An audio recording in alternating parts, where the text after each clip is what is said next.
Ladies and gentlemen, good morning, good afternoon, and good evening, everyone, and welcome. Thank you for joining us to our International Tax Conference Munich 2021.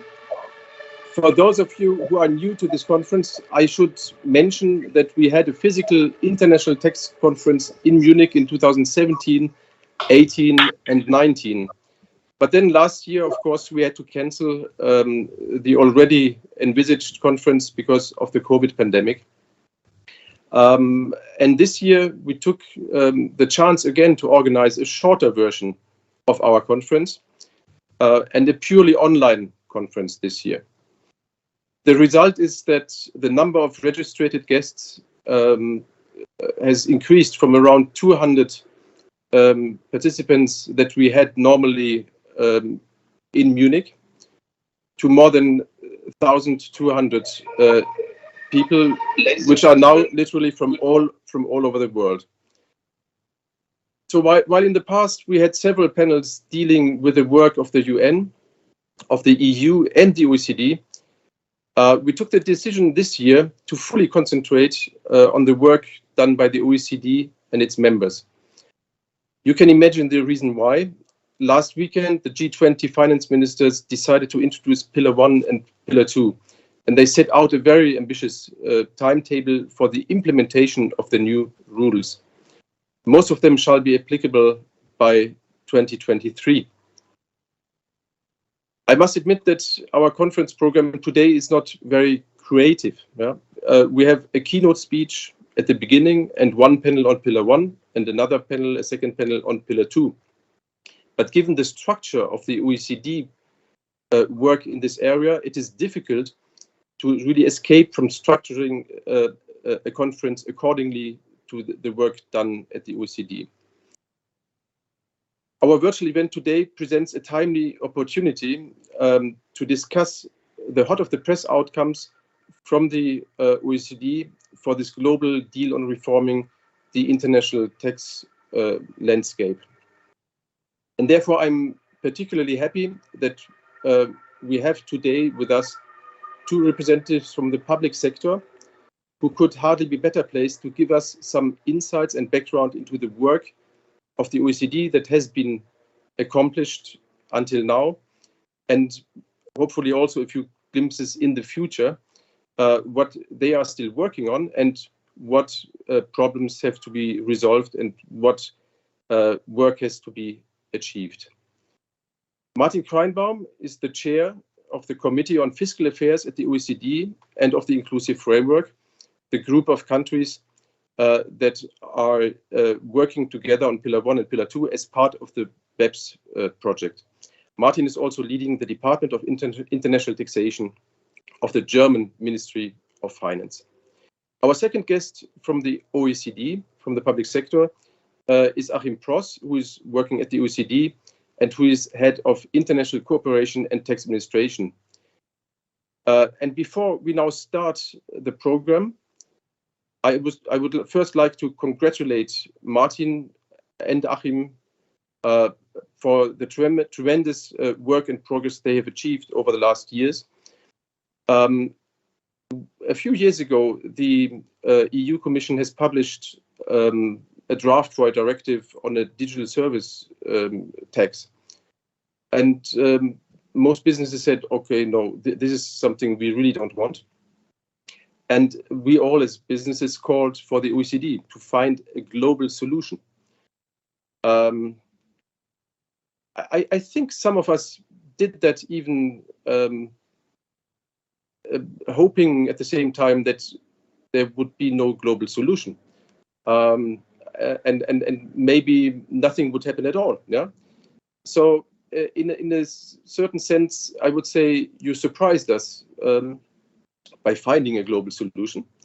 And you surprised us even more because the global solution is much bigger than anybody could believe when we said, please find a global solution. We thought it would be a global solution, I don't know, very comparable to a DST, but you have found some completely different outcome.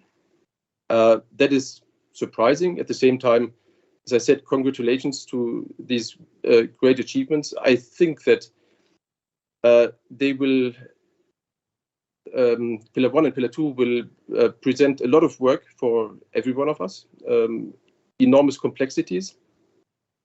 At the same time, could be that they offer also chances for a globalized, harmonized tech space. Maybe we could discuss what could happen in the future with the global tech space. Could be something that is making life even easier. Maybe the global tech space will help companies to digitalize the tax processes within the companies when dealing with taxes. So I think it's a big achievement. There are risks and chances, and thank you very much for being here today and talking to us and giving us some insights into your thoughts about the next months and what will happen in the future. So with this, I would like to hand over to Martin Kreinbaum to give us his view, his perspective on things, and after that, we will continue with the interview with Achim and the panel discussions. Thank you very much. Martin, the floor is yours. You are on mute.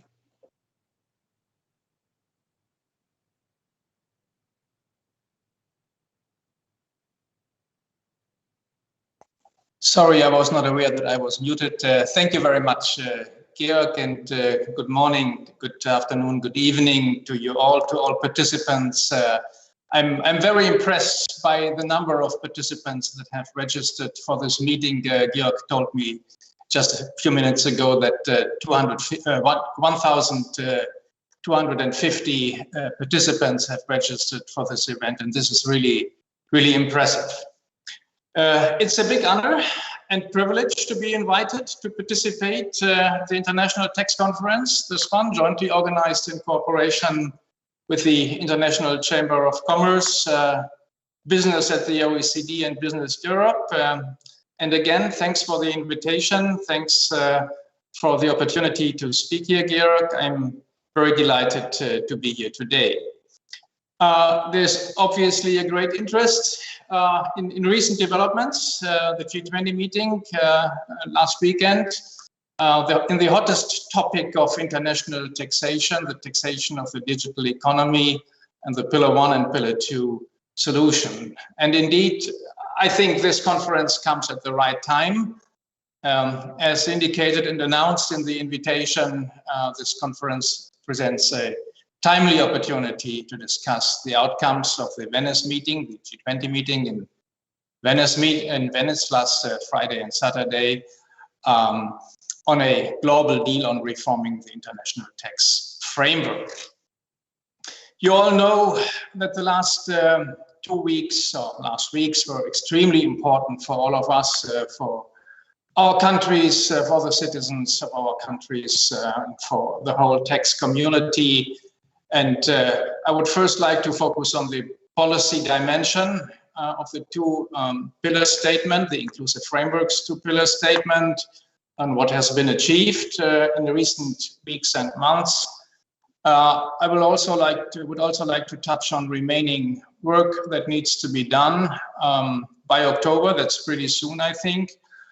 Another issue I would like to touch on is implementation, the implementation plan, and of course also the implementation timelines. That is also a very important point. And finally, I would also like to spend a few words on the EU digital levy.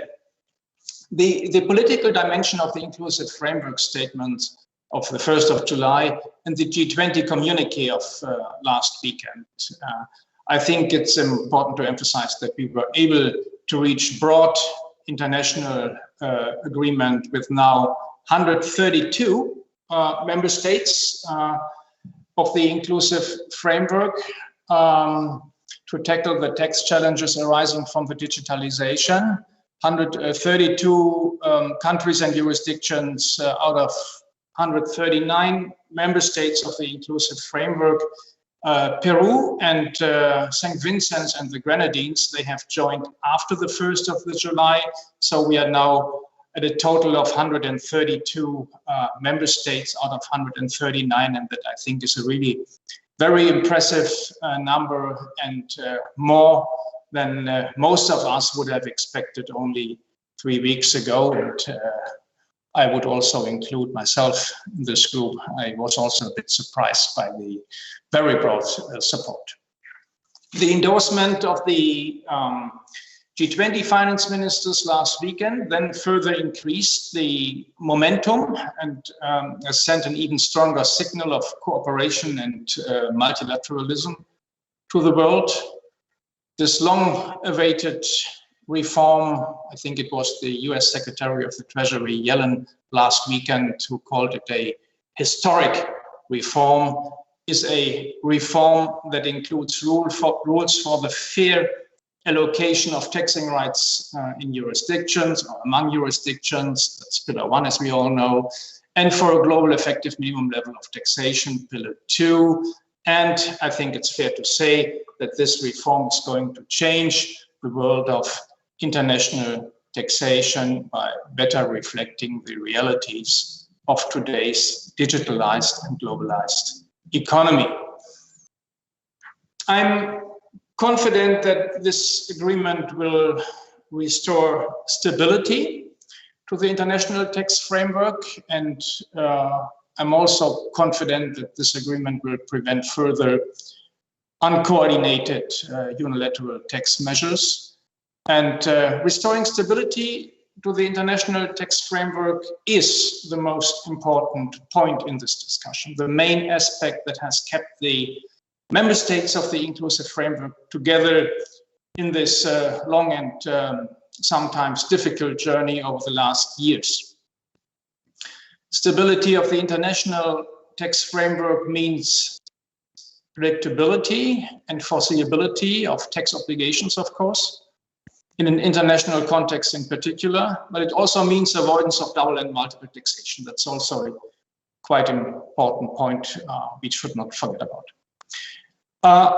And this has been the core of the issue of the discussions in recent years, where while there was a risk at the same time for uncoordinated taxation, where countries claim taxing rights to tax international business without coordinating with others.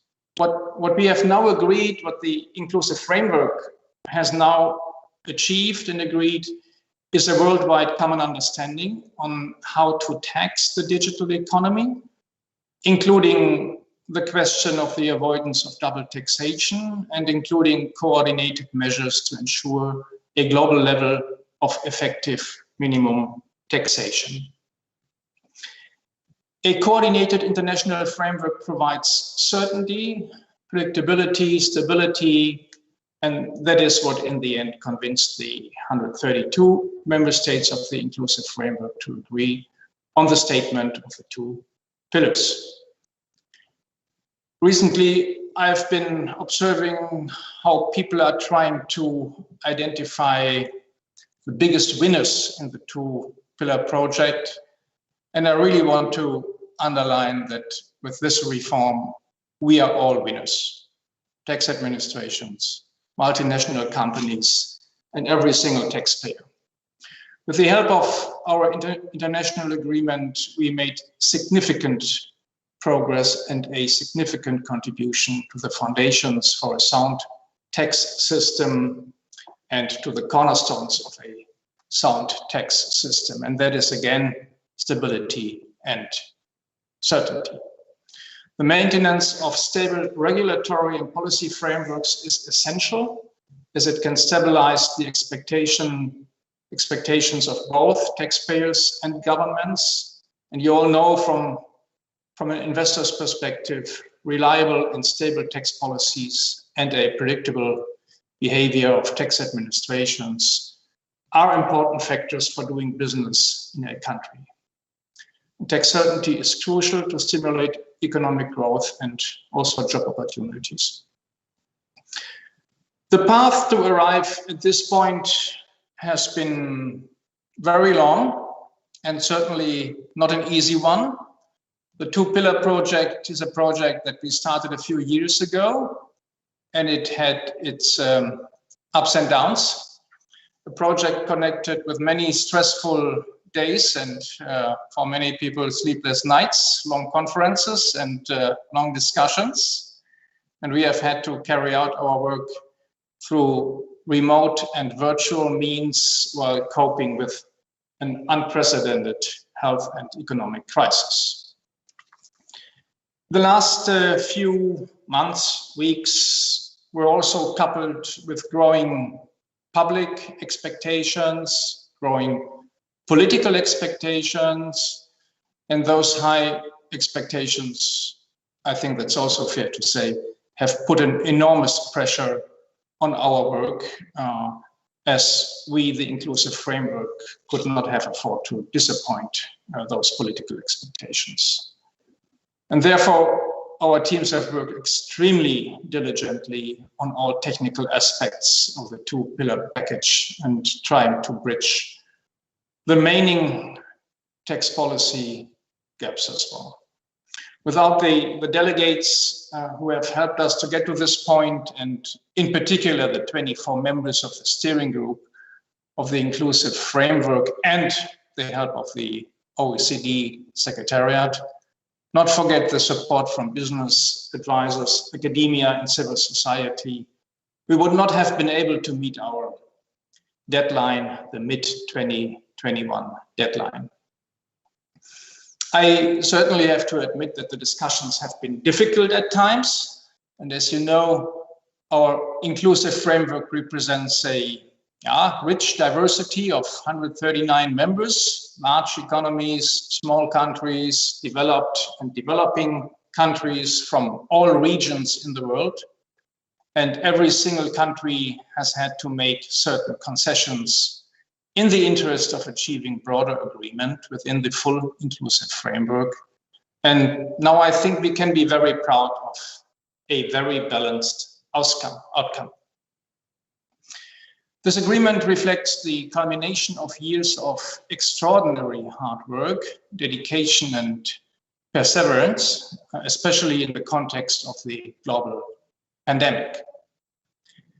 It's fair to assume that the new approach under Pillar 1, the new approach, the so-called quantitative approach, as well as the fact that one of the main proponents of this concept showed real interest in a worldwide coordinated solution, that this has added new momentum to the discussion and triggered a new dynamic. And this new dynamic opened a window of opportunity for the member states of the inclusive framework. The COVID-19 pandemic, during which governments have provided unprecedented levels of financial support to businesses, but also to workers, has made the need for such a global solution even more compelling, and restoring multilateral leadership and strengthening the global economy are now more important than ever. I think we can say that the inclusive framework has made use of this window of opportunity, despite some difficult circumstances, certainly. And this is, I think, the clear message coming from the G7 4 weeks ago, from the G20 last weekend, and from the inclusive framework 2 weeks ago. We believe in multilateralism. We want a worldwide coordinated solution. We are ready to compromise, and most important, we are able to deliver. The solution the 132 member states of the inclusive framework have agreed on is a very balanced compromise, which reflects not only the shared interest of the inclusive framework member states in a globally coordinated solution, it also reflects the different interests of different countries. If you look at the nexus definition for Pillar 1, for example, this provides a special rule for smaller jurisdictions with a GDP lower than 40 billion euros a year, where we set the nexus at 250,000 euros. And you see that this is certainly in the interest of developing countries. Larger and developed countries in particular have a great interest in tax certainty, and we have put a lot of emphasis on dispute prevention and dispute resolution. A similar situation on Pillar 2.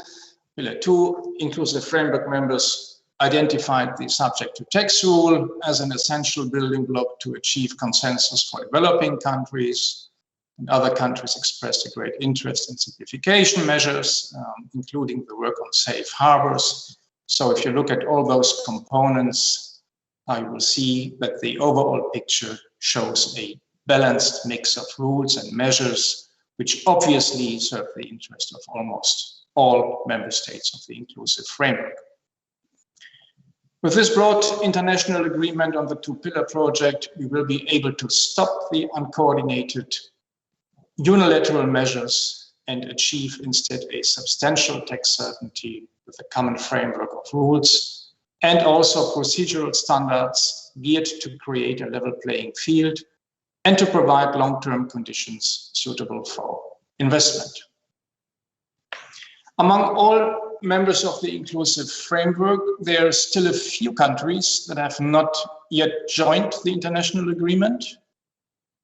And I want to underline that the doors to join the agreement are still open and they remain open. I invite all those countries to reconsider their position and to realize the international dynamic and to join at a later point in time.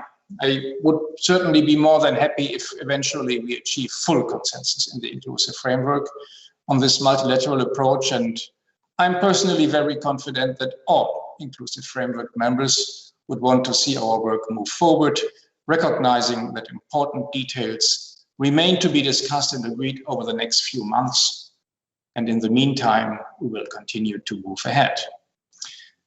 So looking at the next steps, what's coming next, you will have seen from the statement of the inclusive framework that there are still some remaining questions that we will need to sort out by October of this year.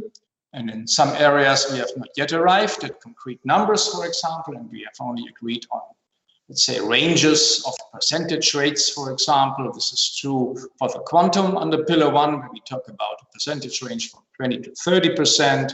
And similarly, under Pillar 2, where we have to clarify some remaining technical questions, for example, on the concrete size of the carve-out, but also the trigger rate for the STTR. That needs to be done by October. And those technical details, in some cases, maybe even more than that, need to be sorted out over the next weeks. And then there's certainly a lot to do for all of us, in particular the OECD Secretariat, the steering group of the inclusive framework. Considering that the inclusive framework has made significant progress over the last months, and also taking into account the unexpected and overwhelming support for the two pillars, I'm confident that we managed to tackle the remaining open questions very soon. And then a second focus will be on the swift implementation of the two pillars. And with respect to implementation, we will be trying to be as ambitious as possible. And the inclusive framework's statement confirms that a multilateral instrument will be developed and that Pillar 1 will be implemented through this multilateral instrument. And in terms of timing, the multilateral instrument should be open for signature in 2022, with an amount A coming into effect in 23. And this is very soon, this is very ambitious, that's also clear. On Pillar 2, we are expecting an implementation plan on the basis of which Pillar 2 should be brought into law in 2022, next year, being effective in 23. And I would guess you all would agree that this is also extremely ambitious, technically and politically. On the other hand, given the political pressure, I think we need to be ambitious. We need to be ambitious and also to publicly demonstrate this ambition in order to send a clear signal to the world. We, the community of 139 countries in the inclusive framework, are determined to deliver practical solutions ready to implement and accepted by all member states. And this is the only way to avoid uncoordinated unilateral measures. And that leads me to my final point, the EU digital levy. You might know that the EU Council at the level of the heads of states and governments decided last year, I think it was in July, that a digital levy should contribute to the repayment of the next generation EU recovery instrument. And my understanding is that most of the EU member states, if not all of the EU member states, find it important that the EU digital levy must not conflict with the two-pillar solution. That's, I think, the understanding that many of the finance ministers in the ECOFIN have expressed. And there's a clear expectation that the Commission's proposal must be compatible with the inclusive framework's outcome.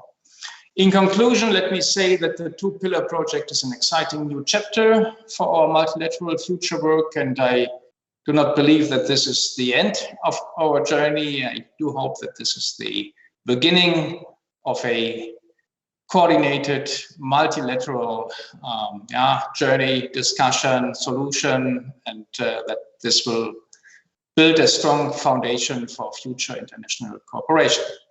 So with that, I wish us all a fruitful discussion this afternoon, good exchange of views, and I thank you very much.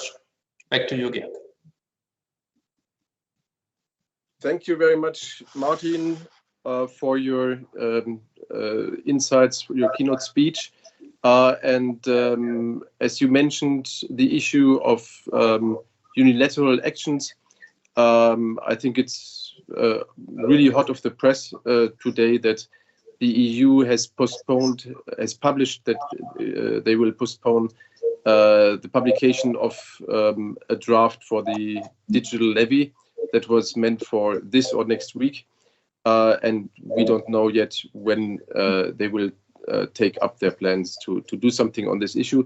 Maybe this is something, or it's a development that shows that the work of the OECD might have some success, at least in cutting back unilateral actions, and that would be one of the major advantages from a business perspective, to have really one solution that might be very complex, but would avoid unilateral actions around the globe that we have seen in many countries already. So our hope is really that that concept, that strategy will work out. So thank you very, very much, Martin, and good luck for the next months until October, and after October, of course, also. Thank you very much. So now I would like to hand over to Christa Andersson and Achim Pross. Christa Andersson is representing Business Europe as the chair of the tax policy group of Business Europe. And Achim Pross, I already mentioned, is one, if not the brain behind the Pillar 1 and Pillar 2 at the OECD. So please start with your interview. I'm very interested in the questions and even more in the answers from Achim. Thank you very much. Well, thank you very much, Georg. I just would like to thank you, and it's a pleasure to participate again in our joint ICC Business Europe and Business at OECD conference. I hope next year we will actually meet in Munich again, but of course this is also an alternative. It is an honor to have Achim Pross with us here today. I very much appreciate it, and I will pose some questions to him on the solution, which Martin Krayenbaum said is good for everyone. So first of all, I would like to congratulate Achim for the political achievements made based on your and the Secretariat's enormous work and contributions. You've done a fantastic job, I must say.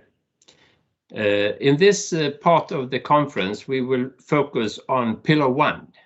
And I guess it's fair to say that many of us were surprised about the changed position by the US, in particular accepting a lower profitability level of 10% rather than 20%, and also agreeing to a reduction of the threshold for in-scope businesses from 20 billion euros to 10 billion euros after some years.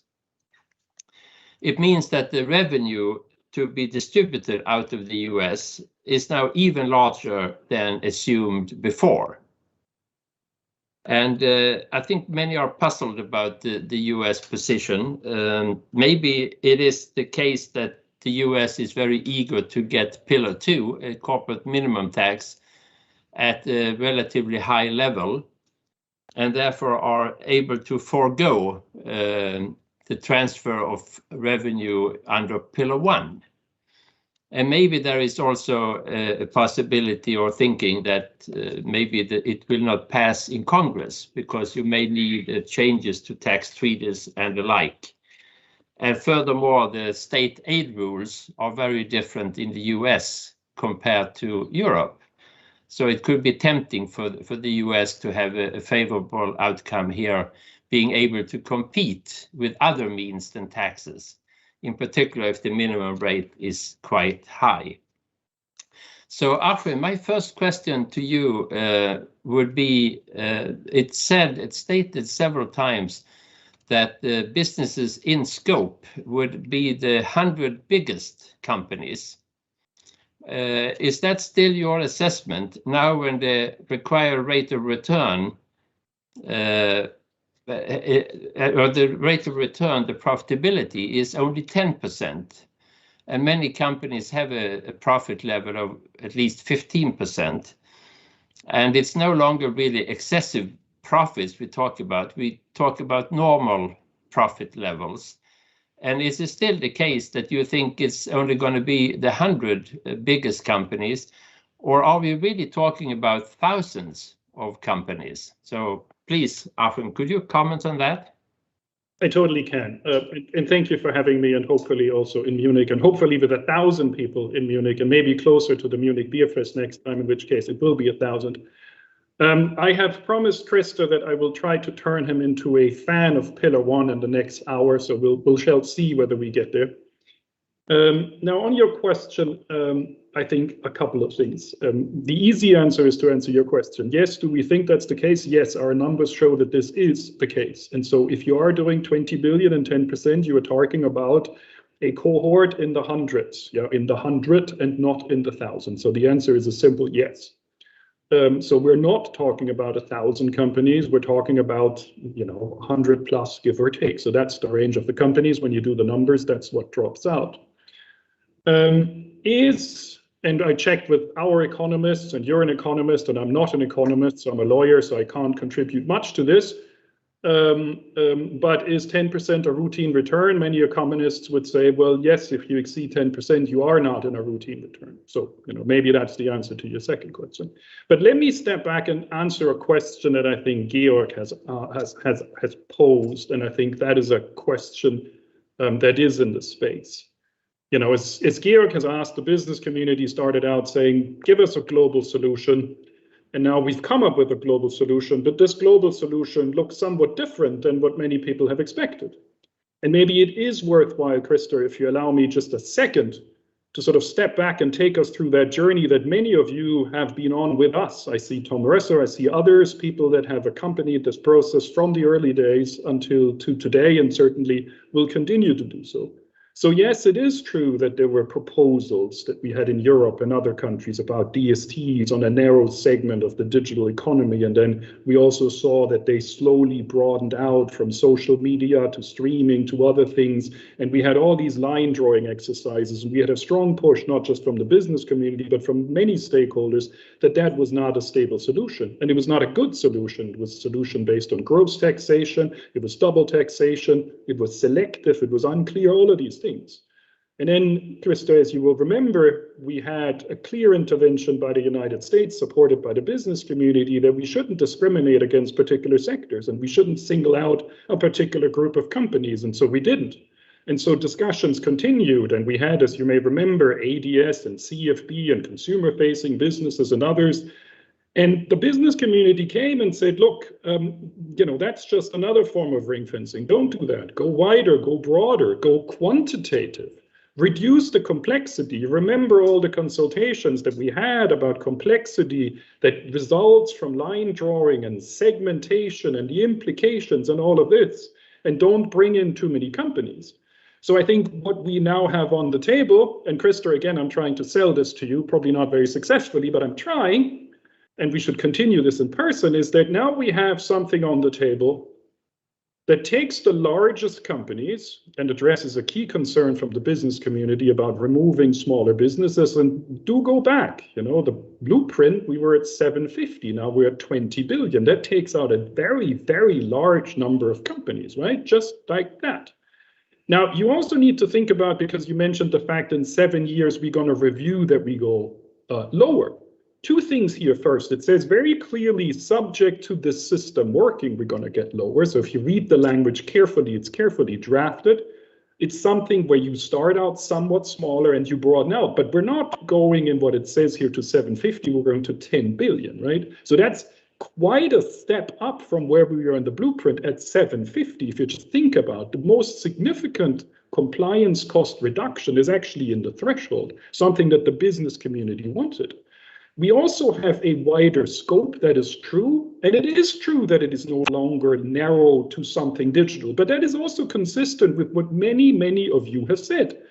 The whole economy is digitalizing. Any attempt to find a particular sector that is more digital than another will be wrong in a year's time, and you have to come back to Paris and redo it all again. So there's a certain logic. If you look at the comments that have come in from the business community, many of these things I actually do think are reflected in what we now have on the table. Now, the business community is like the 139 countries, right? Different voices. There is not one voice. But if you go through, which we did, thousands of pages that you have sent in, we have actually read them. They have been integrated in the process. And a part of that, a big part of that, brings us to the solution that we have on the table. Now, there's many other features. I don't have the time, but it is simpler. It is a relatively small group of companies. And also, let's step back here briefly, Krista. We have, and you know this, a need to do something, right? We have DSTs, we have unilateral measures in all of these countries. They don't go away. So there is a need for political action.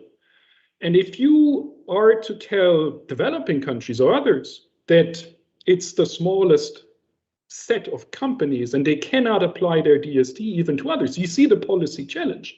The key point here is to keep the stability of the system together. We're trying to do this in the way that I think, taking into account many of your comments on compliance cost simplification, many of the threshold, no segmentation, practically no segmentation. Those were some of the big themes that came out. If you now cross-check the solution on the table, I think it does hopefully tick a couple of boxes. And sorry to give you a somewhat longer answer, but I'm trying to make you into a fan of Pillar. Well, thank you, Achim. You're certainly working on it, and with I guess with some success, but maybe not total success.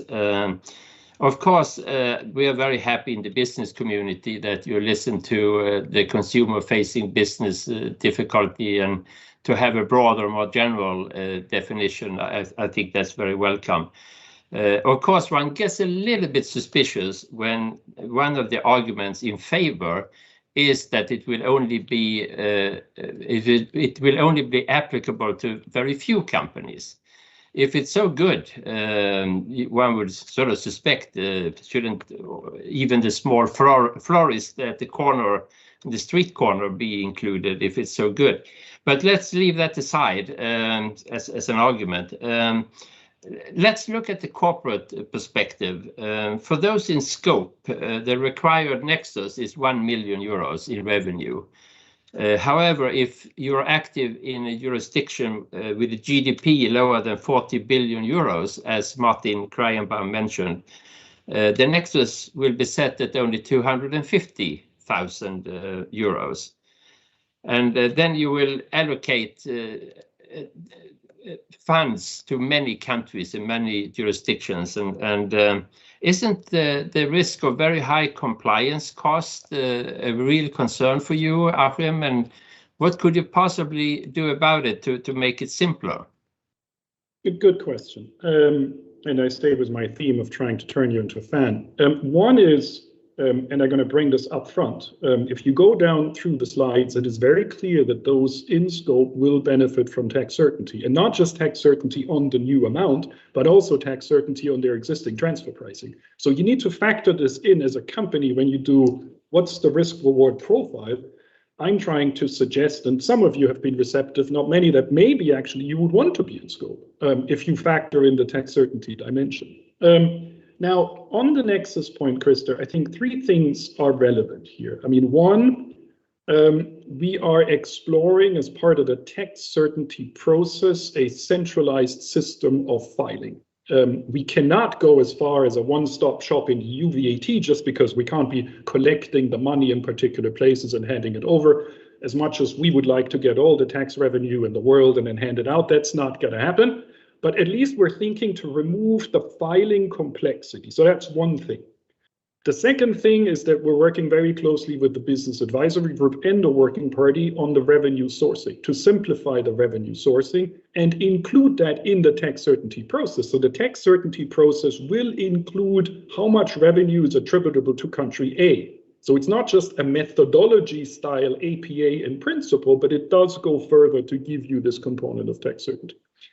And the final thing on this one here, I think that we're also trying to do, and that's also in the statement, if you look at it, that we're exploring different options of having a central designated group company within the group being responsible for the filing, the payment. So we're trying in different aspects, simplifying the revenue sourcing rule, including the allocation in the tax certainty process that will be upfront rather than an audit type process.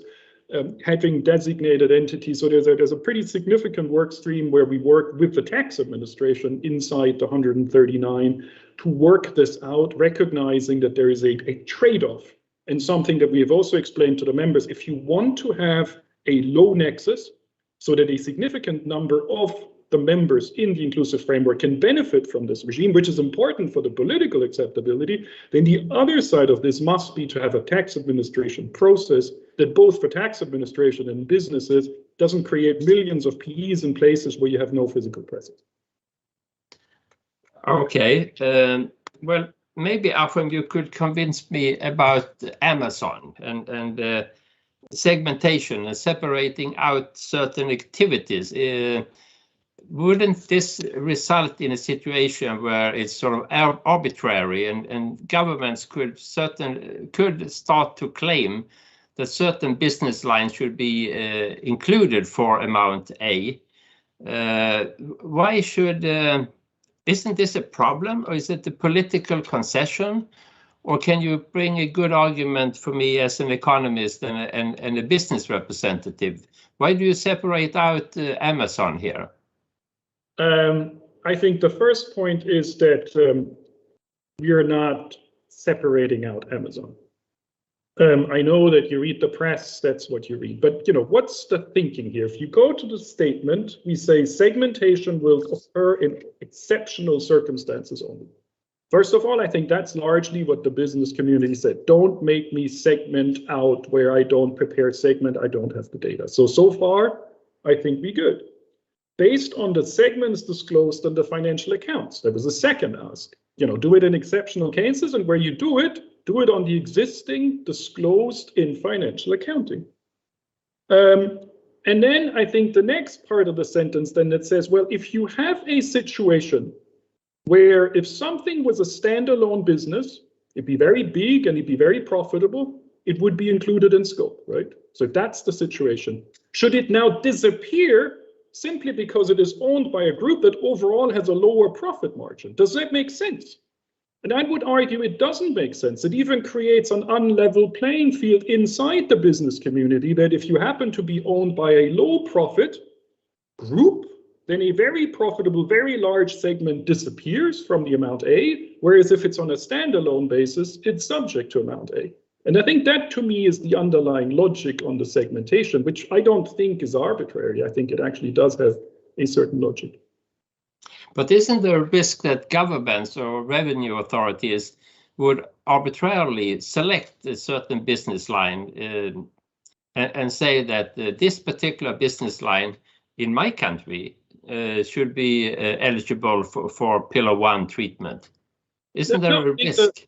Yeah, there's always a risk. I don't think there's a material risk if people proceed on the basis of what we have agreed. The basis, my reading of the basis of what we have agreed is, if there is a standalone segment inside a group that is disclosed in the financial statements that on a standalone basis meets the revenue and the profitability threshold, it is not excluded simply because it is part of a group that itself does not meet the profitability threshold. I think that's a principled design choice rather than something arbitrary. And on the arbitrariness, let me also be clear again, it's very important to be into the weeds, arguably, of the tax certainty process, because this will not be an exercise where every country will audit separately the groups that are in scope and determine, business line segmentation, loss allocation. This is a tax certainty process that is done collectively. I think we've always recognized that that's a key part of the administration of that. It needs to be part of the design and not retrofitted later on. Well, Achim, I wanted to give you the opportunity to be very convincing, and I know you are, and you can be in particular when you talk about tax certainty, dispute prevention and resolution mechanism. And you have personally worked very hard on this. Do you see a need for further steps in this area, or are you satisfied and pretty happy with the outcome in this dispute area? I mean, me personally, I'm never happy because we're still not quite there where I think we should all be. And I think, that's a sentiment that's probably shared. If using a German term, realpolitik and how far we've pushed it, I think we've been able in the statement to take this further than many people would have perhaps expected. If you read carefully what we say on tax certainty, in particular the first paragraph, I think it does go quite far. And it does raise the question, which is why I keep bringing it up, that if you think you are in scope, and this applies to the ones in scope, maybe that is not a bad tax system to be part of if you're the tax director. You get tax certainty on your transfer pricing, on PE, you get resolution, there's no double taxation. All of this needs to be implemented. There's a lot of technical work, as Martin has said, we need to work this through, but the principles are quite clear. So I think we're quite advanced in the design of the tax certainty process for the new taxing right. We are quite advanced on the tax certainty dimension as it relates to other features. And let's think about this. We need to stabilize for the groups in scope. You need to stabilize the basis on which the new taxing right is then applied. We haven't been able to find new money that nobody knew that existed. So this amount A is taking money that is subject to transfer pricing. So one, this means, and there is work to be done, that on the elimination, that needs to slot in, which is what we have agreed without creating double taxation. But it also means that the underlying environment on top of which amount A is imposed needs to benefit from tax certainty to begin with. And that, once you think it through and once we work it through, is a not unattractive proposition as part of that system, I would hope. So, Achim, I guess I may keep you still a little bit on your toes, whether I will tweet about the complete conviction of the merit of all the elements here, and whether all are winners in all respects. But let me, maybe you could tell me if I will get another opportunity to be convinced. Will there be another blueprint in October? Will there be possibility for business to give comments. How do you view the process, the procedure here? We have heard a lot about member states and the inclusive framework, but there are many technical issues still to be resolved. Will there be an opportunity to convince me finally and forever? There's always an opportunity. I can't tell you, I know the broad next steps. We have, and I think that is important, and Will Morris is with us here, I think, even if I can't see him. We have a business advisory group, both on Pillar 1 and Pillar 2, so you don't actually need to wait for a public consultation. Engage in BIAC, this is a BIAC conference, be involved in the BIAC tax committee, be in the business advisory group. I think it's very important to recognize that this is not a process where we do a big book and then we do once every year, we talk to you and then we disappear. I think we have a much more interactive process, whether that's on, revenue sourcing, whether I think we get in Pillar 2, we get to deferred tax accounting. We have some of your members that feel quite strongly about, how to do deferred tax accounting. I'm sure we'll talk about this in the discussion on Pillar 2. So there is a permanent interaction which we appreciate and I think works quite well. In terms of public consultation and blueprint, I don't know at this point. Okay, well, thank you very much, Achim. I think we should round off. You are a very convincing person, and I can see why so many countries signed up after your presentation. So thank you very much for being with us today. We very much appreciate it. And we hand over, I don't know if Georg would like to come back, or we go straight to the panel with Axel. Yeah, so Achim, Christa, yeah, thank you very much for setting the scene for our discussion on the first pillar and the future of international taxation, or as Martin quoted, the historic reform for international tax matters. Together with us on the panel are Yvonne Bertlin, CFO and Director Tax of AstraZeneca in Sweden, and Tom, you already have been mentioned here, Tom Röser, Tax Policy Counsel from Microsoft. Myself, I'm Axel Nientim, and I'm a tax and transfer pricing partner at WTS in Germany. And Achim, at least you convinced me about the idea. Yeah, so that's I would say that's a good part. Yeah, nevertheless, as a practitioner, I believe maybe there are some technical aspects we need to discuss. Yeah, for being convinced for the overall system. Yeah, and so to be quite honest, as now the consensus, for Pillar 1 and Pillar 2, is quite likely, something which a lot of us might not have plausible, 2 or 3 years ago, including myself, to be quite honest. You touched a lot of open points for our discussion here. And before sharing this with our panel, one thing which struck me a little bit, and you touched it, could you explain a little bit, Achim, how Pillar 1, starting from the best task, addressing the challenges of the digitalization of the economy, then developed a little bit through automated digital services, and consumer-facing business, what we saw in the last blueprint, to the very broad scope you described so far, let's summarize it at 20/10, was it just an evolutionary shift, from the idea of taxing the winners of the digitalization to the winners of globalization at the end? So having a certain threshold, 10% or 2-digit profitability, and say, these are the winners I would like to tax. Is it just simplification, as you mentioned in the interview a little bit before, and non-discrimination of specific sectors? What was the way coming to this now? I'm quite interesting, simple rule, which has, of course, its merit on its own. Very good question, and I can give you a very long answer. I don't know, we don't have time, but we should do this separately because it is quite interesting. And of course, the important thing also, and you're all aware of this, is there's 139 countries with very different ideas, and sometimes there's this misperception that there's one single rationale that brings everybody together.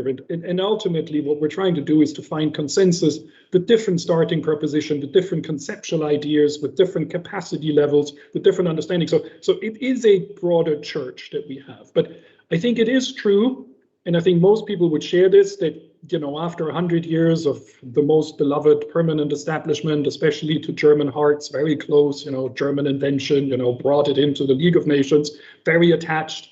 I think that there's a broad sense that, limiting taxing rights by reference to physical presence exclusively, it doesn't anymore adequately address the circumstances of a digital economy in which we live and will increasingly do so. Now, then where do you see this? And I think this was the big question, what businesses does this apply to? And as you said, it started out quite narrow, social media, a couple of examples, user contribution, and then also understandably from the US, but also academics and others, is this right? And if you look back to the earlier work that the OECD did, Action 1, we said you can't ring fence the digital economy. Even if what you see today is here, tomorrow it will be there. I don't think there's a single business that on its website doesn't say it's engaged in digitalization. So you'll see. And so I think that's a debate that needed some time. And I think it was good that it took the time. Because we do want to have stable rules. And so then, people said, okay, well, it can't be limited to this sort of narrow group. What really isn't, it's an engagement with the market. And then sort of broadly, sort of the sense around marketing and tangible engagement with the market. There's something that happens that could be in the market and should be in the market. And our DEMPI doesn't appropriately address that. Apart from all the facts that we also hear in the business community that identifying DEMPI and where exactly it sits is sometimes, more an art than a science. And so, sort of a certain unhappiness also with where we are with 8 to 10 in BEPS. And then I guess, as we were going deeper into this ADS and CFB evolving business models, sort of a qualitative assessment, like what sort of business model is this? You go back to the blueprint, you see this, the business community, but others also saying, that's too complicated. Can we have more quantitative approaches? Can we have broader approaches? And doesn't this require that we come to Paris every 3-4 years? Is this stable enough? And then ultimately, I guess the suggestion, well, maybe the thing to do is not to try to segment this sector versus another sector, but, sort of think about more, as you say, the winner of globalization. In some sense, what we're thinking is a key value driver is intangible. Right, and digital is a subset of intangibles. And so if that's the case and you exclude extractives, so that the cycle gets taken out and they're excluded, then broadly speaking, maybe by going through the numbers, you indirectly get to those where intangibles are a key driver of profitability. And so in that sense, you get to that, and maybe in some sense, that's a better way of getting at it. It's more stable. You can more easily identify it. It will not change this year or next year. So, picking up Martin's point about a stable international tax framework, that is broadly perhaps a more stable concept, also because it flows from financial accounts than some of these other line drawing exercises where, many, including the business community, never really found themselves. Mm-hmm. Yeah, quite interesting. So, and as you said, so the scope now seems to be quite simple, and which is, I would say, helpful for everybody, because it gives us some certainty as well and stabilization. But coming to the next things, okay, scope is easy, but what is about nexus, revenue sourcing and so on? I would say these things are probably not as easy as the scoping, and therefore much more detailed. And so before Pillar 1 might go live, there are some technical aspects which need to be solved until October, at least some of them, just read the newspaper today. So according to our German Finance Minister, Olaf Scholz, some last details are to be clarified, so that reads as there isn't much to do again, nevertheless, I know there will be much work for you, Achim, personally, and your team, and the OECD, and the inclusive framework, and everybody, And as having business here involved, probably Tom, from your perspective, so what key issues need to be resolved in the next month until October? Thank you. So thank you for having this conference. I always find these very important and helpful to hear the latest thinking of policymakers. This has been a long journey, as Achim has mentioned, and others. And from my perspective, there's lots of key technical and political issues that need to be resolved with regard to Amount A. I have a list of just a few of them. Obviously, the determination of which companies will be subject to reallocation. As previously mentioned, what the reallocation percentage will be. The statement says 20 to 30%. There was an article in the U.S. press today saying that the French finance minister suggested it should be 25%. So that's interesting. The segmentation issues that have been mentioned earlier on this call that need to be resolved, especially to ensure there's no competitive distortions in markets, whatever policymakers decide to do. Also, as noted, where to source the revenue. And that's something that many countries, I hear, want to look through distributors to the location of the ultimate customer, which is difficult. And I know there's a lot of work being done on that, but I think that's a difficult issue to work through. And then questions as to if a business is already compensating the jurisdiction, how to draft a marketing and distribution safe harbor to prevent double counting. We think that's very important. Also, how to eliminate double taxation and identify the surrender entity and the surrender jurisdiction where that revenue or profits will be coming from. Important to many businesses, as Aka mentioned, will be how to draft a workable dispute prevention and resolution mechanism. Microsoft, we submitted comments in June. We sent a short letter to Occam and others suggesting some issues that were highlighted to us, and I'm sure lots of work is still being done on that, but I look forward to hearing more about what's going on there. And how to streamline the tax compliance. I had heard that they were considering a one-stop shop approach, but according to what we just heard from Occam, maybe they can't go down that road, and they're more focused on a centralized filing type of mechanism. So we very much look forward to hearing how that will play out.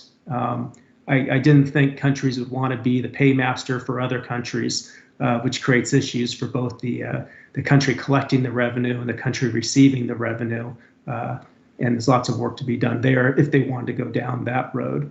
And then just as far as the implementation timetable, I think Martin and Occam both noted that this was highly ambitious. And then is it realistic for tax administrations and taxpayers to be able to comply with this with such tight implementation deadlines, with Pillar 1 being implemented in 2023.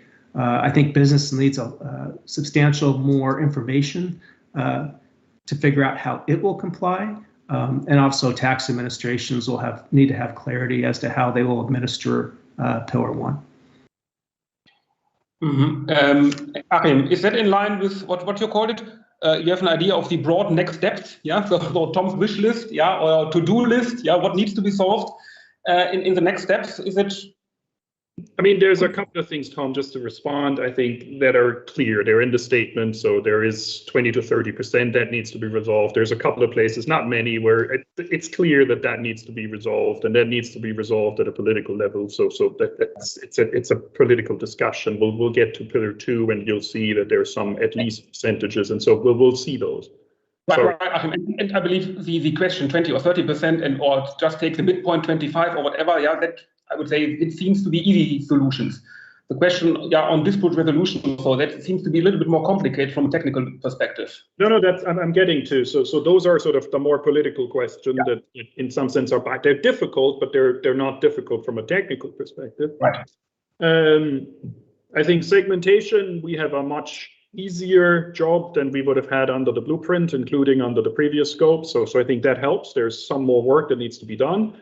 There's some questions, but I think that's largely stable also on the tax base. What does the tax base look like? I think revenue sourcing, Tom, absolutely true. In particular, around not just distributors, but also B2B components. There's questions that we're looking at, B2B services, and I think we try to express that in the statement. We recognize that we will need to accept approximations and work with the business community to make that work. So I think that's what we're trying to say here. I think we've already had, good and loads of engagements already with Many of the companies, on digital advertising, how do you do this so that you don't need to change your systems in order to create data that you don't have? What data do you have? How can we use the existing systems that you have and that you operate to give tax administration confidence that, we're sourcing to the right country, noting that, the right country for the digital advertising is not the payer, but the eyeball, so to speak. So how do you do that? So I think there we've done a lot of work already, but there's more work that needs to be done on revenue sourcing, in particular on features that were not part of a CFB and ADS scope. That's what we're trying to do.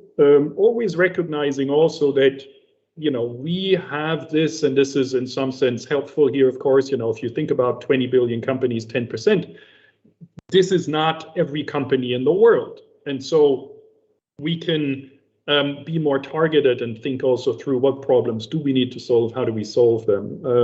But revenue sourcing is one, the marketing and distribution safe harbor. I think it's important both conceptually, because the marketing and distribution safe harbor essentially says where residual profit is already in the jurisdiction, there is no problem that needs solving. So I think it almost, you need to see this together with the scope as the two parts of the scope, a wide scope, but with a marketing and distribution safe harbor, accepting that residual profit in the market, then no additional amount A. But there is technical work. How do you do that? And how formulaic, or can you go so that this also becomes administrable? So far, I think we have pretty much the same list. Dispute resolution. Thank you. Yes, we are in constant engagement. We're trying to work this out. We're also trying on the experiences that we have in ICAP for those that are in it. Sort of, it gives us some real life what is possible amongst tax administration cooperation. We're also building on existing multilateral APA programs in terms of the process. We got very good comments from many of you, including, I remember, the American Bar Association. Many of those we try to incorporate in the design of the process. So that's ongoing. And then we're trying to do, Tom, you'll be pleased to hear, we're trying as much as possible to think about the administration together with the design. Now, we got some time constraints and we have some people that want to occasionally sleep, and I think that's wrong. Some of them have mentioned vacation. We've looked this up. It's apparently something that exists in France. We will try not to do that. But those are real questions. And so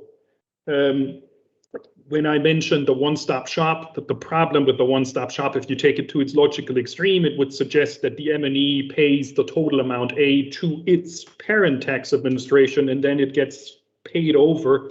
But I just don't think we live in a world where, countries would accept payments of tax to other countries. Now, we in the Secretariat wouldn't have a problem with this, but I don't think that's like a realistic expectation. So we need to work within this constraint, but we're trying to do everything we can as much as possible. Short of doing that, how many simplifications can we bring? Recognizing also that if we were to put the nexus thresholds too high, we would have too many countries dropping out of the system, and then we wouldn't have a stable system, because if they don't benefit amount A, why should they not have digital services or other unilateral measures? And so you also do need to bring them in, and I think we have an interest in doing that.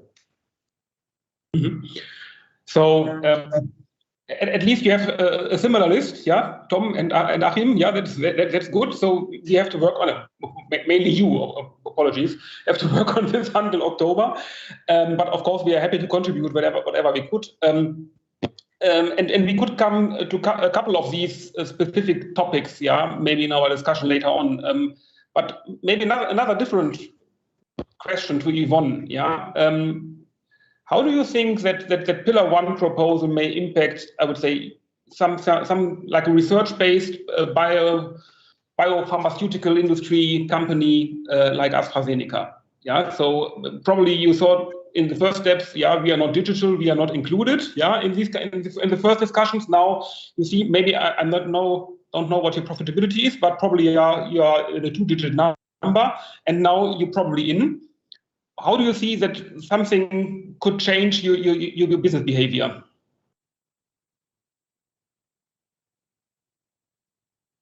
You're still muted. Yvonne, we can't hear you. Okay, sorry for that. You could hear me now. And thank you for being invited to this conference first. And as you were fairly saying, for the pharmaceutical, it's a different, so to say, value chain to some of the other large M&Es. And because it's purely driven by R&D and science, and there wouldn't be any profits to share at all without the huge investments in R&D. So if you take AstraZeneca, we invested 23% of sales last year in R&D. So what is very keen for Ashim and the team when you are continuing with the work is really to ensure that the proposal are fostering innovation, ensuring that the innovator and the innovator countries are rewarded properly. And what's worrying me is this is a mechanical allocation and it's simple. But again, that comes to the price that some of the very innovative countries, one of them is Sweden, where I come from, will have to, so to say, allocate quite a large portion of its profits that is today generated by real business activities based in Sweden to the markets. And so to say, if we take the markets in the research-based biopharmaceutical industry, they are highly regulated, and we are highly regulated if you're looking in the development to manufacturing to marketing to sales normally. And so to say, the OECD's work has been very focused on that the market should receive their fair share, but I would have liked to see more of how does it foster innovation and how does the innovator receive its fair share. And just to talk about Sweden again, Sweden is one of the top 5 countries that are investing most in R&D from an OECD perspective. So the investment were 3.4% of the GDP. And the Swedish multinationals are most of the time exporting the majority, around 95% of their sales. AstraZeneca in Sweden are actually exporting 99%. So you could simply saying everything that we are earning and taxing in Sweden today is residual profit that now mechanically needs to be shared with our largest market, even if we have the substance, we have the people, but they have a huge manufacturing site. AstraZeneca's largest manufacturing site is located in Sweden. So we will see those profits being allocated to the larger markets, and I wonder what's the logic, what's in it for Sweden to continue supporting R&D and fostering it, or is it better to be, so to say, placed in another country?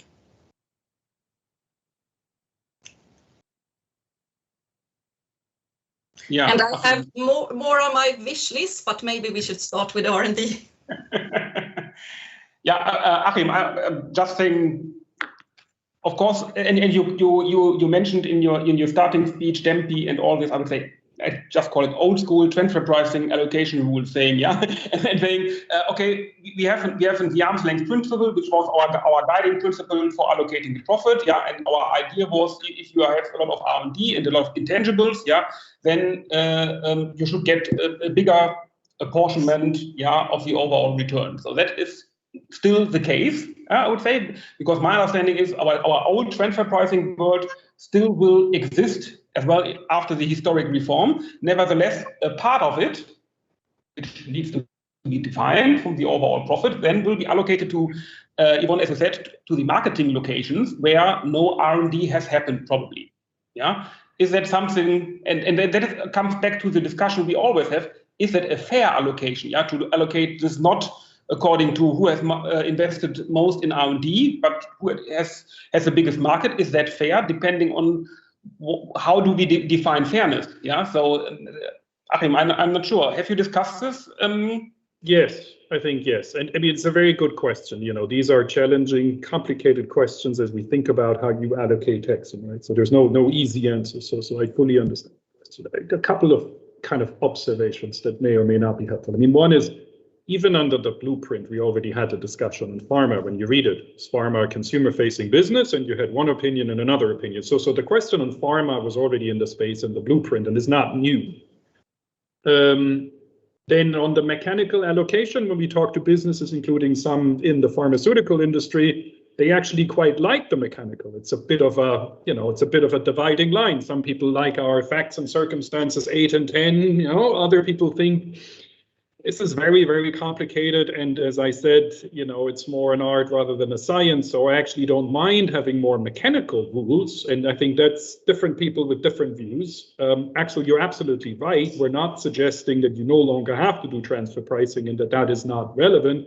But it means that, sort of once you've applied the transfer pricing rule, that there's an amount A that does get allocated to the market, but also importantly, and that's what I've heard from some of your colleagues, Yvonne, in the pharmaceutical industry, that given the regulatory environment in many of the markets and the profits that they need to leave in the market, they do look very carefully also at the marketing and distribution safe harbor and take this into account in assessing what is the percentage of reallocation. And of course, the other thing that you might find interesting is the in-scope companies will benefit from tax certainty, including in countries where they currently don't, and that may be some of their current or future big markets. And that might actually be one of the bigger benefits. Now, in terms of rewarding the jurisdiction that makes the investment in R&D, I mean, first of all, we do accept that losses will be carried forward. So there's more work to be done, but you see the point about losses, in particular in business such as yours, where we sometimes have very long cycle times. So that's something that's taken into account.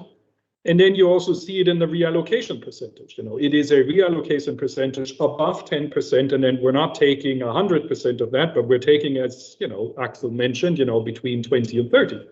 And also, there was an earlier time when we thought about marketing intangible, and I think many in the business community came back and say, please don't force us into valuing our different intangible and assigning and trying to figure out how much our residual profit is attributable to this intangible versus another intangible. And that's another one where, accuracy and simplicity are difficult to reconcile, but we do need to see the importance of both.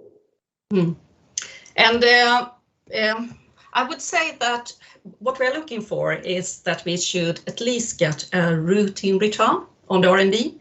And I don't think that the current mechanical model are achieving that when it comes to small net exporting countries. And so to say, the business is located in those countries. So I would like to see more of safe harbor, perhaps, designed to target R&D. Like an amount B, yes, there's not only a distribution return, for a specific country, but as well, as you said here, in our old transfer pricing thinking for the entrepreneur or for the one who's owning the intangibles, that they will as well at least get a routine return for something like this before getting the rest in amount A. Is that what you are? What is on your wish list? Yeah, that is the at least because I would have liked that. Say the Swedish company where I'm CFO would have been able to retain the return on all of the investment, the risk taking, all the people, all the assets, all the substance that we have in Sweden. So it's about designing how will that be achieved. And I would say that we are really appreciating tax certainty. Of course, it seems to be ambition that it should be received. We of course want it to be mandatory, and it should be a mechanism involved so that we are sure about whatever amount A that we are reallocating away should not be subject to double taxation. That's of course very important. And the other one that Ashim mentioned is the losses. And as we have been engaging over the years, then you know that that is very important for the biopharmaceutical industry, since we are incurring losses 10 to 15 years ahead of any profits. And I would say it's also important for small countries like Sweden that has with a lot of startups, so to say. Otherwise, Sweden will end up having all the losses parked in Sweden. But when some of them that are few are really becoming big, then the profits will be allocated just to larger markets. So it would not really boost the investment climate or R&D, fostering R&D in Sweden. Mm-hmm. Okay, and Achim, honestly, just came across when discussing this with Yvonne today. We excluded, or you excluded, the financial services industry because they have a very specific business model and they are highly regulated. But that is as well true for pharmaceutical industries in most countries. So, was it ever discussed, to as well exclude pharmaceuticals? No. Okay. Very clear answer. Just, no. Let me just explain a bit. If you take certainly retail banking, regulation typically will require that certain capital is held in the markets, and I'm ignoring EU special rules for a moment in the common market. That does not equally translate into other business models. And broadly speaking, where there are residual profits in the market, we do have the marketing and distribution safe harbor. So I think that's an aspect. Otherwise, I would not be wanting to be the one that designates as one industry being more innovative than another industry, and that basis putting some people in and putting some people out. No, that makes sense. Maybe a question to all of our three business representatives here. So from Achim's to-do list for the next months, so getting more clarity on Nexus revenue sourcing, administrative experts, so one-stop shop, elimination of double taxation, maybe safe harbor rules for distribution or other activities. What would be of your highest priority? Tom. I think key aspects for a lot of the members of the business community would be clarity on the scope. Obviously, the marketing and distribution safe harbor, if a business is already compensating the jurisdiction at or above whatever the OECD agrees to. And also the tax certainty piece. Lots of issues in the tax certainty piece need to be worked out, including confidentiality issues, the ability of the panels, who actually is on the panels. From our perspective, we think there should be a minimum threshold for a country to be on a panel. And we do think the panel should be comprised of tax officials, not third parties. But the countries that are involved should, in our view, have at least $50 million of sales into that jurisdiction, or 10% of the allocable profits. And then there's issues relating to the timing and others associated with the dispute prevention and resolution piece. And then obviously what happens with unilateral measures. I think that's key. I get that some countries don't want to give up their DSTs or other unilateral measures until any agreement is actually implemented. I think other countries would say, well, it might not be implemented until 2023, so why are you taxing our companies? So I think that's going to be an interesting political dynamic. Krista, anything to add? Yes, thank you. To be fully convinced by Achim that this is a good idea? Well, I think Achim may have a tougher case convincing Yvonne, and you need to be working on your charm here, Achim, to convince Yvonne about the merits. And I guess I share the views of Yvonne. I am concerned. I am concerned about sort of its tax system should be principle based, and it used to be that tax authorities told the companies that they should understand that it's not enough to have two men and a dog on an island somewhere for tax purposes. But now the same tax authority may still claim that, but then turn around and say, by the way, you don't need 2 men and a dog anymore. You will be taxable here anyway with amount A. So I mean, it is a tricky, it's very difficult to explain. And also the notion where value is created, which we have used as a mantra for decades, basically. And now we have redefined where value is created, but we have a parallel system with the transfer pricing rules, and we have the new allocation rule. And it's not that easy to get a clear application of such completely different principles. So what I would like to bring up is also, I think we don't only have to talk about the scope and nexus, but we also need to address how could a multilateral instrument resolve some of the problems, and to what extent would they prevent having to renegotiate tax treaties. And I think this could very well be a key issue when it comes to the US Congress, because you need 2/3 of senators to sign off on a treaty.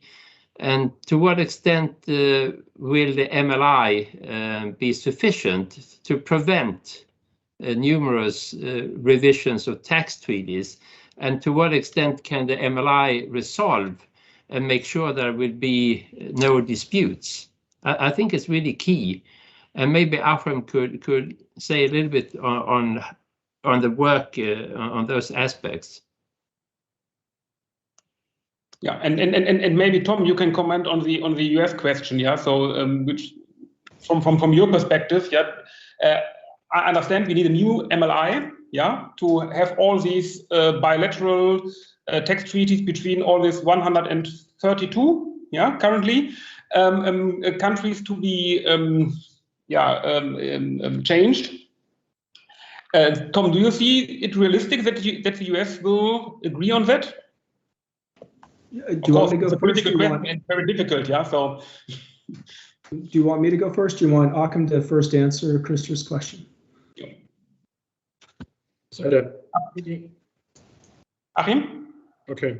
I mean, I'm joking, Krista, because I think Wolfgang Schön tells me that value creation is a very recent concept, but it's a separate discussion that we can have in Munich. I think that there is a couple of features that we're working on in the legal implementation of Pillar 1. And in terms of the number of treaties, amongst 132, there is a number that actually don't have a treaty that requires amendment. You know, if you look at the US treaty network, it's compared to like France and the UK, it's actually significantly smaller. And so you would also have US businesses, for instance, that might go into a country through not the US direct, but indirectly, in order also to be able to, you know, get the protection of the treaty as they do. I think there is certainly a need to have the multilateral tax certainty process embedded in this instrument, because it is also a process that needs to be binding on the parties. And that's something that we're working out. How can this process be designed and then embedded in a provision and an operational provision of a multilateral instrument that brings the tax certainty?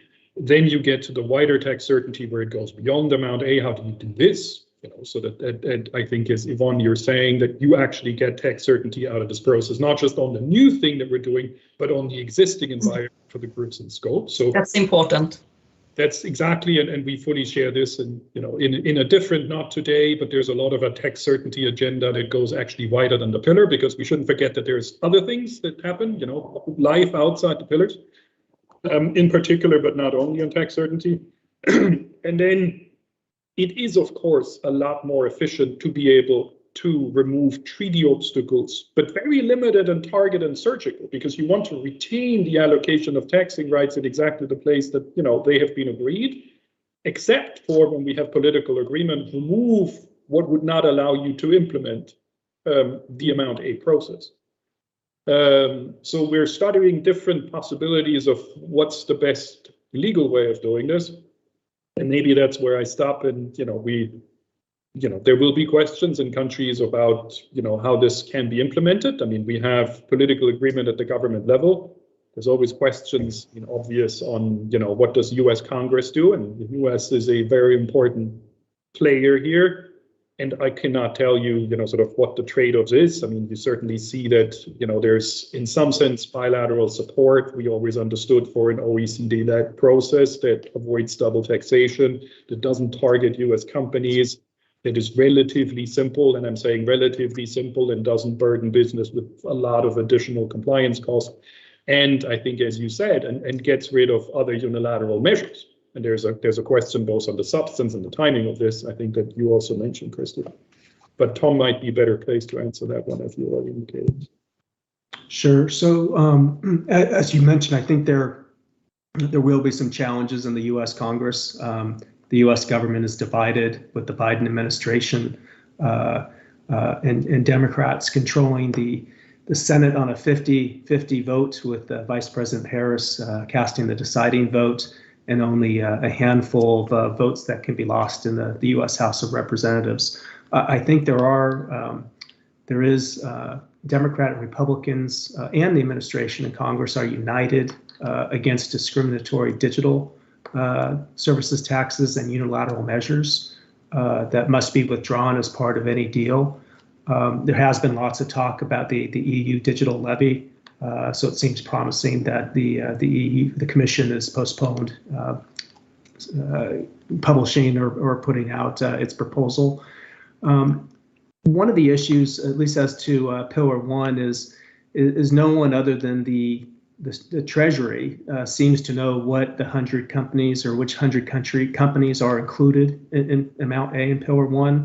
I know that Republicans and I think some Democrats as well in the Congress have asked for the Treasury analysis in detail, and I think Secretary Yellen responded that Pillar 1 would be largely revenue neutral, given that the U.S. would be both a receiver and a payer.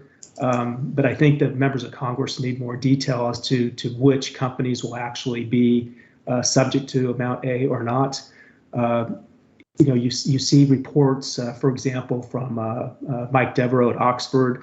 His analysis said about 64% of the total to be reallocated would be from U.S. headquartered companies. I think that might be an issue for members of Congress who are concerned that this would disproportionately target the U.S. These are just issues that need to be worked through. I don't know how it'll play out, but it is something that there is a dynamic between the Biden administration and the Congress and the impact on U.S. businesses. So I think impact assessment would be required by members of Congress, and I'm sure other countries would like to see that as well. Okay. Maybe, Achim, going to one or two of the technical details in our last 10 minutes or so. And what I would be interested in, if you can just look us behind the curtain of the OECD. So what is currently going on? What are your ideas, probably in revenue sourcing? Yeah. So what kind of rules? So we had some in the old blueprint, for different kind of transaction groups. What are you discussing currently in detail? So what rules do we need to expect there? Yeah, if Microsoft software or AstraZeneca pharmaceutical product is used in one country, but sold through a third party, how that will that be recognized? How could we solve if you have very lengthy supply chains where one product goes into another product, then it goes to in another product, and so on and so on. Where's then the end product sold, and how should be the amount A for the first product? How should it be determined? So what are you discussing there currently? Good question. That's what one typically says when one tries to buy time in answering a good question, so I do that. You can simulate some technical issues, though, and just... Absolutely. No, I mean, one, in some sense, and it's part of my marketing pitch still to Christer, of course, even if he's not asking the question, the idea is that the revenue sourcing and the amount A allocation would also be covered by the tax certainty process. Now, that doesn't dispense with us needing to have clear rules. but at least it doesn't put the company at risk that you would then have a situation where you may have 100 different countries that all take the view that no, this money belongs to me, and then you end up paying it twice. So we started this first proposition from a process.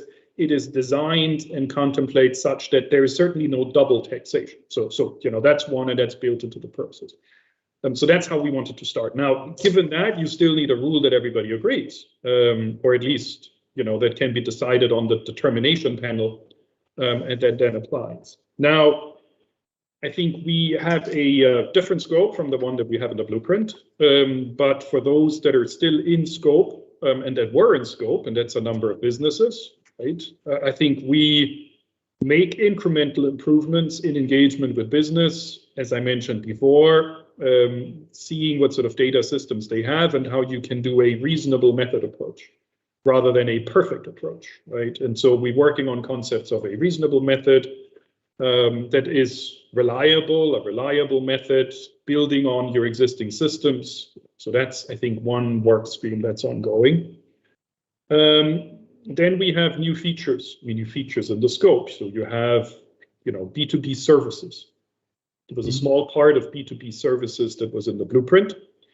Now there's a bigger part on B2B services. And how can we do those? And also we're exploring different proxies that we can do. And we're working with the business advisory group to test some propositions, to get some input back on how this could be done. And then last, we work on B2B components, I think. We think that largely the rules that we have in place for, or that we had in place for consumer-facing final products, they can probably also work for B2B final products, right? And the point, I think, Tom, that you mentioned earlier, like, do you look to the ultimate market for final goods, or do you look to the place where the distributor is situated? I think countries want to allocate to the final market and not to a place where an intermediate distributor sits. Just from a policy perspective, they don't think that's the right market for any entitlement, whatever that is. But at the same time, they recognize that, and we've had a lot of discussions with businesses, how do you make that work? So you can't do revenue sourcing on the basis of information that you neither have nor are you realistically able to do. And we're not suggesting that we set up a reporting system where the whole value chain needs to report to the next guy in the value chain, and there's loads of paper and it sort of flows back. We don't think that that sort of tracing approach is realistic. At the same time, when we talk to a number of businesses, and there may be differences between different businesses, certainly sort of the more consumer-facing business have a relatively high degree of confidence up to a certain percentage point where they kind of know where the end market is. Why do they know this? Because they have market data that they derive. They have exclusive distribution agreements, and you can rely on those. That gives you like that market because distribution is limited. There's trademark protection. There's a whole host of other things in the pharmaceutical sector. There's sometimes regulatory information that you know where particular medication ends up because you need to know. So we can use that. So we're working on different data sets also for different segments that allow them to have a realistic, reliable approach that sort of balances a bit the policy objective of going to the market meaning end user, but reconciling this with sort of data sources that companies have, and they may differ. In the pharmaceutical sector, we see that there's different data sources that may exist in the IT industry. There may be activation in some of the IT branches. So we try to use that and build it up, also recognizing again, that we not have thousands of companies in scope, but a relatively smaller set where this then becomes possible. And then maybe just the last point, the B2B components is certainly a challenging part where we would need to accept also, and we're discussing higher levels of approximation than one might typically find in a typical audit context. And so I think that's probably just the nature of the beast. Okay, so at the end, Yvonne and Tom will get different kind of forcing rules. Yeah, if I take the pharmaceutical, it's very complicated. We have, as you were fairly describing, global supply chains could be complicated. And for us, it's important that the country who should pay under amount A is really the one that is the beneficial owner of the IP. And as you know, the IP is either created through in-house R&D, could be collaboration with other pharmaceuticals, it could be something that we have acquired externally.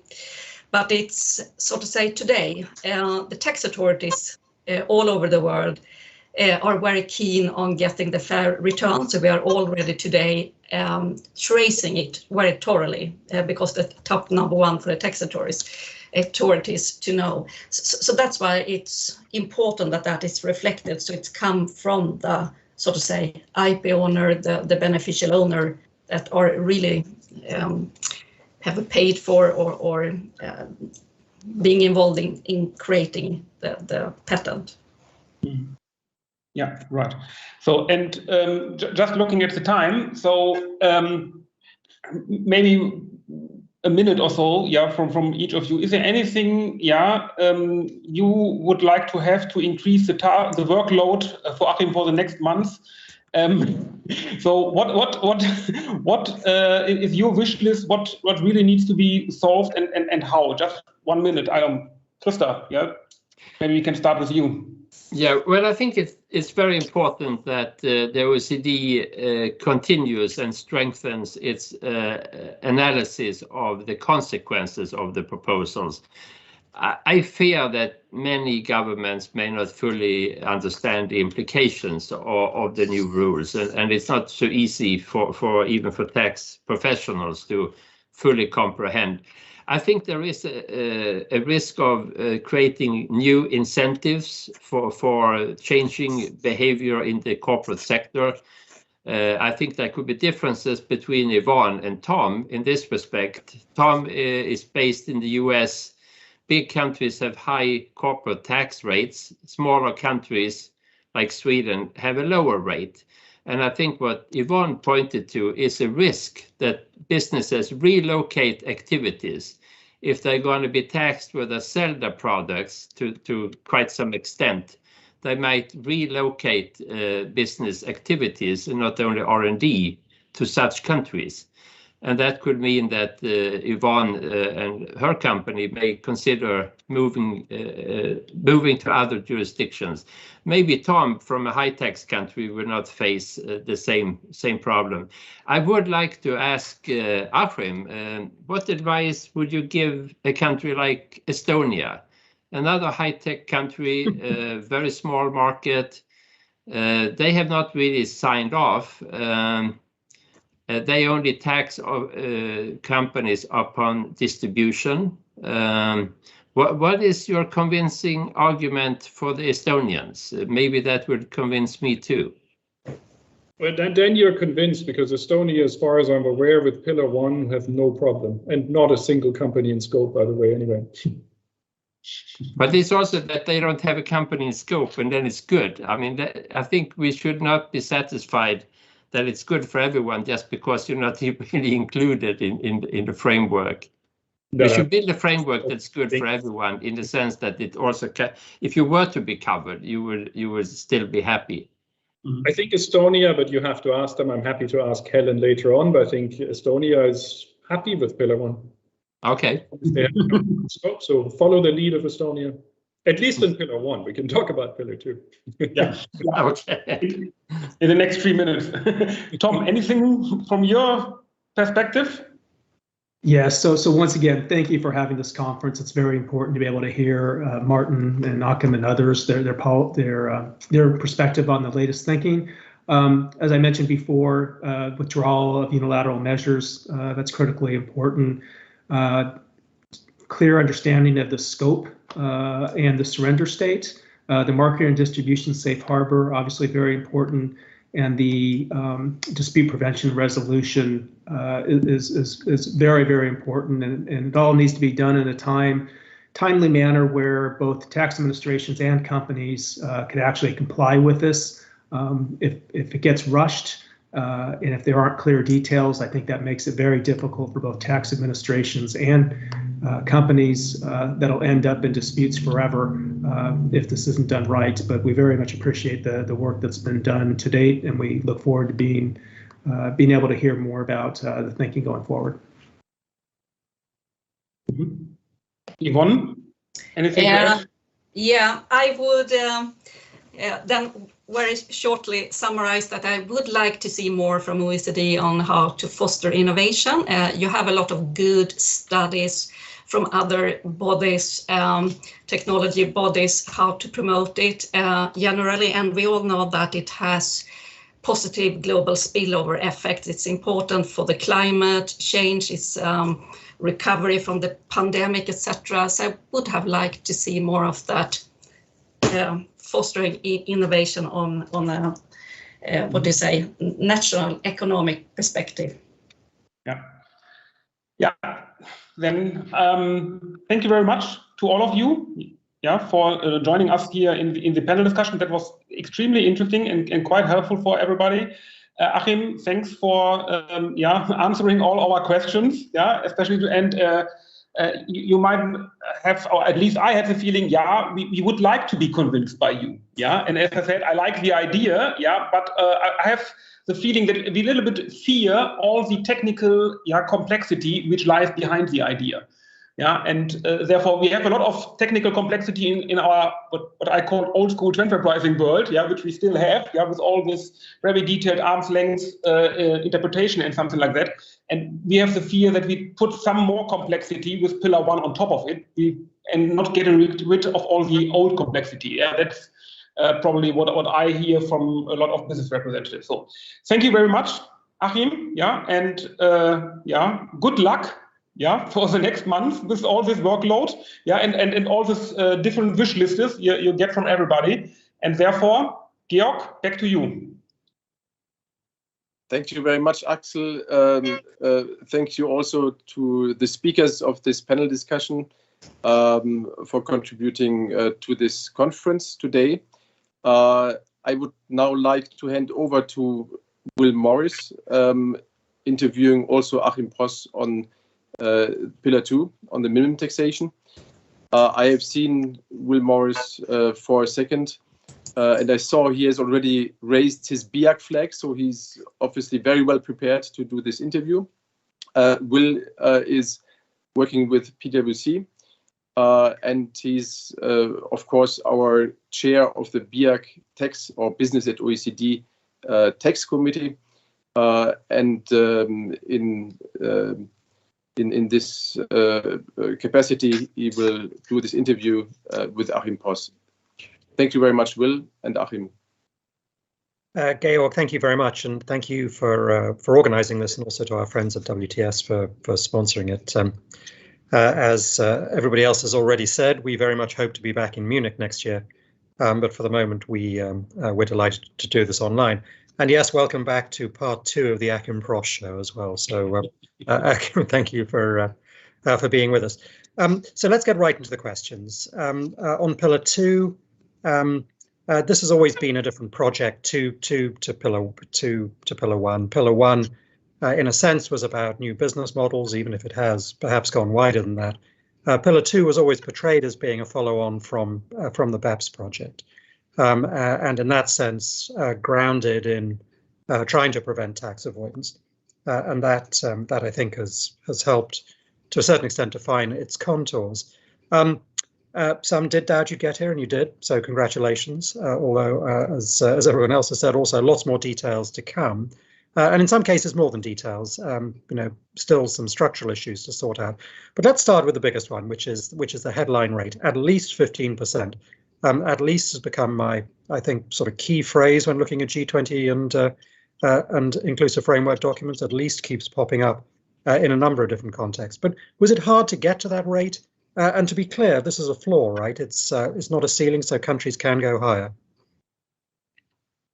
You probably have answered your own question, right? Is it difficult to get to a minimum taxation regime and a particular rate? Is that a sensitive question? Is it an important question? Is this a difficult discussion? Of course it is. Sort of less so for some countries, more so for other countries. So clearly it is.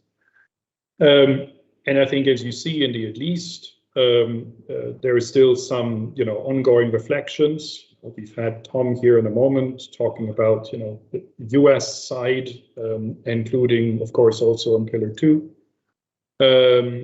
So I think, was this difficult? Yes, well, that is a difficult discussion, of course. Do you hear different voices in the 139 countries in terms of where the rate should be? Absolutely. Do you have a spectrum of opinions? Absolutely. But it is a global minimum tax. So there is an at least. I think in a moment we'll talk about another at least as well. Also, there's a question around the carve-outs.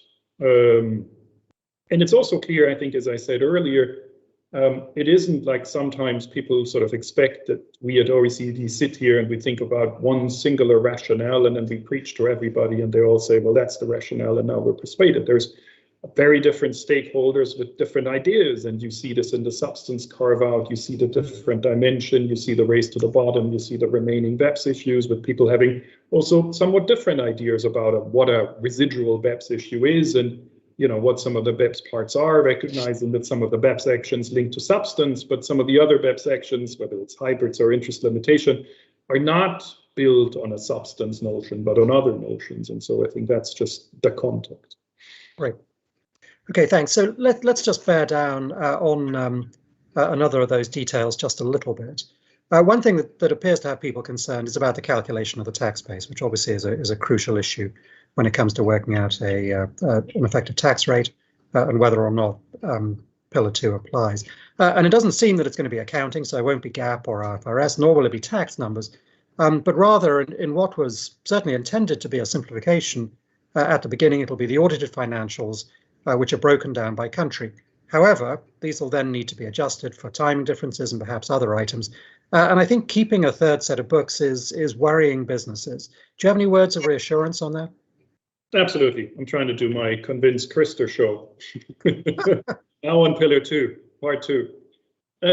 Step back just a second. So, when we started the discussions in the inclusive framework, people accepted that if you are doing the idea of a minimum tax, then we would need to think about a rate, but we would also need to think about a base. And business also said, we shouldn't just have, like everybody uses their own base, because then you end up with a very uneven application of a global minimum tax that may mean nothing in one country and a lot in another country. So that's when we then started, which I think we also did a consultation. Well, why don't we use financial accounts? And why don't we ideally use the financial accounts at the level of the parent? I think that came out of the consultation, which, as you remember, wasn't even easy to get to. I think it took 2 hours to get there from the airport.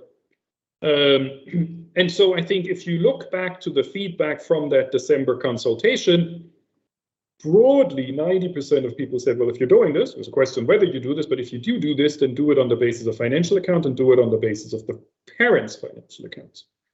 At the same time, several businesses and others, including government delegates, said, well, if you do this, you can't just take all of this. You need to remove a couple of things. And so we are removing a couple of things, none of which I think are terribly controversial. Stock options, there's something that makes that quite logical. I think dividends, there's a couple of things, that we would do. And the balancing that we do, as you know, is we would like to retain the simplicity which is inbuilt in using financial accounts, but then businesses and others say, well, there need to be a couple of adjustments. And so we're doing these couple of adjustments. It's a relatively finite number of adjustments that I think we can explain. And it's this balancing between accuracy, simplicity that we're trying to sort of straddle here in a sensible way. Then we say you can rely on the consolidation process, and we actually, if you go into the fine prints of the blueprint, you see that we don't force you with the same degree of rigor to apply it at the jurisdictional level as you stream it up. And we've talked to the business community, certainly in the business advisory group, quite extensively on what we can do, and I think we try to put that also in the blueprint.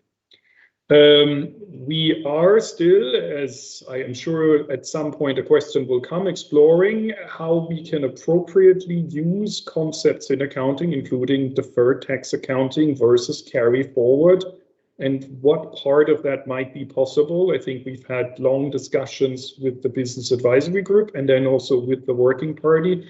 They're continuing, not as we speak, but almost as we speak. There's another meeting in July, so there will be no vacation for Pillar 2. So to see what's possible. and to balance, I guess, the concerns of using deferred tax accounting, but also recognizing, as came in the other consultation, in particular sectors and particular features, can we not do it? How do we do it? So that's a process we're still engaged in. So if I look at the different options, and I guess I'm turning the question back to you in some sense, the suggestion that we've heard from stakeholders was use a common base. And if you use a common base, use financial accounts and use the ones at the level of the parent, as a convention.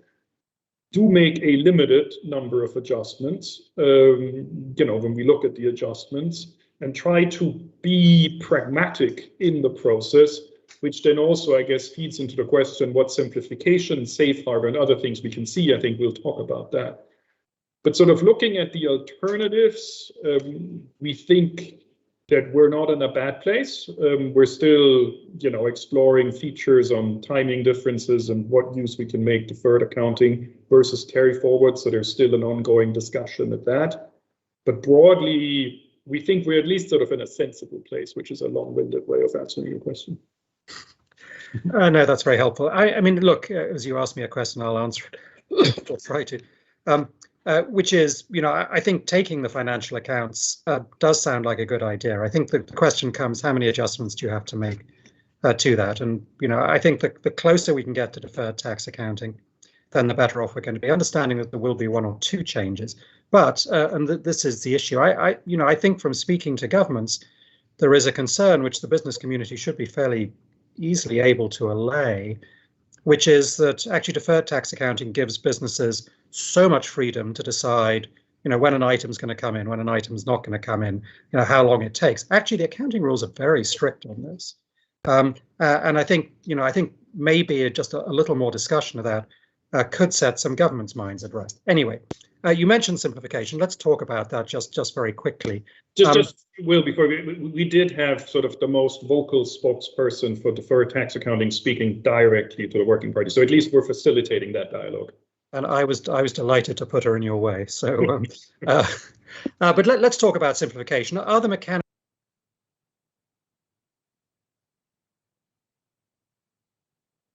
I can't hear you, Will. You're muted. Sorry, I magically managed to press the mute button.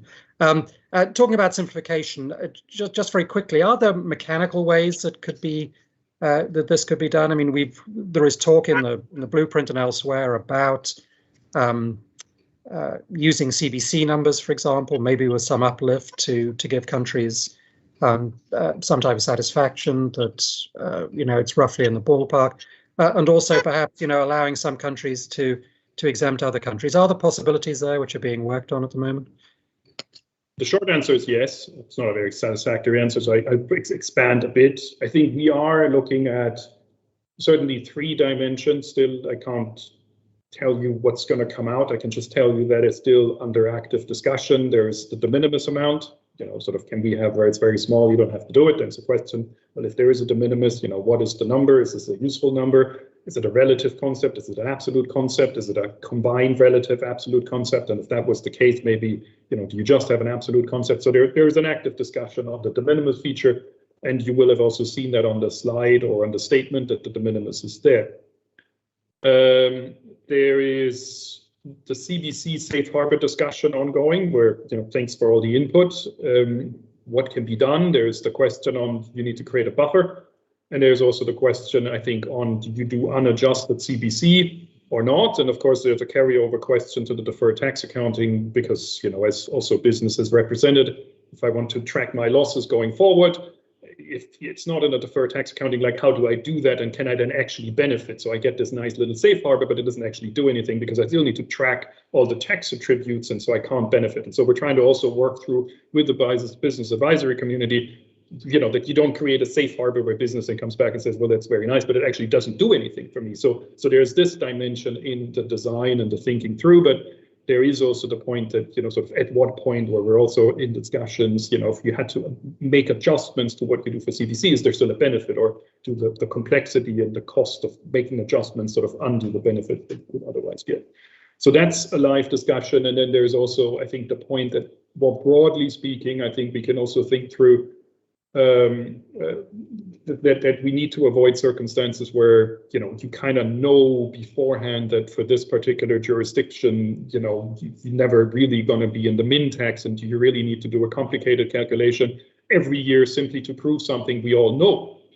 The challenge in that part, I think, is both technical and political.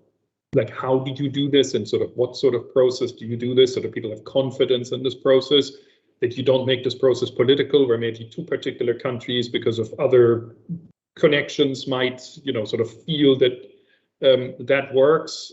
So it needs to be a fair, it needs to be a transparent, it needs to be a clear process.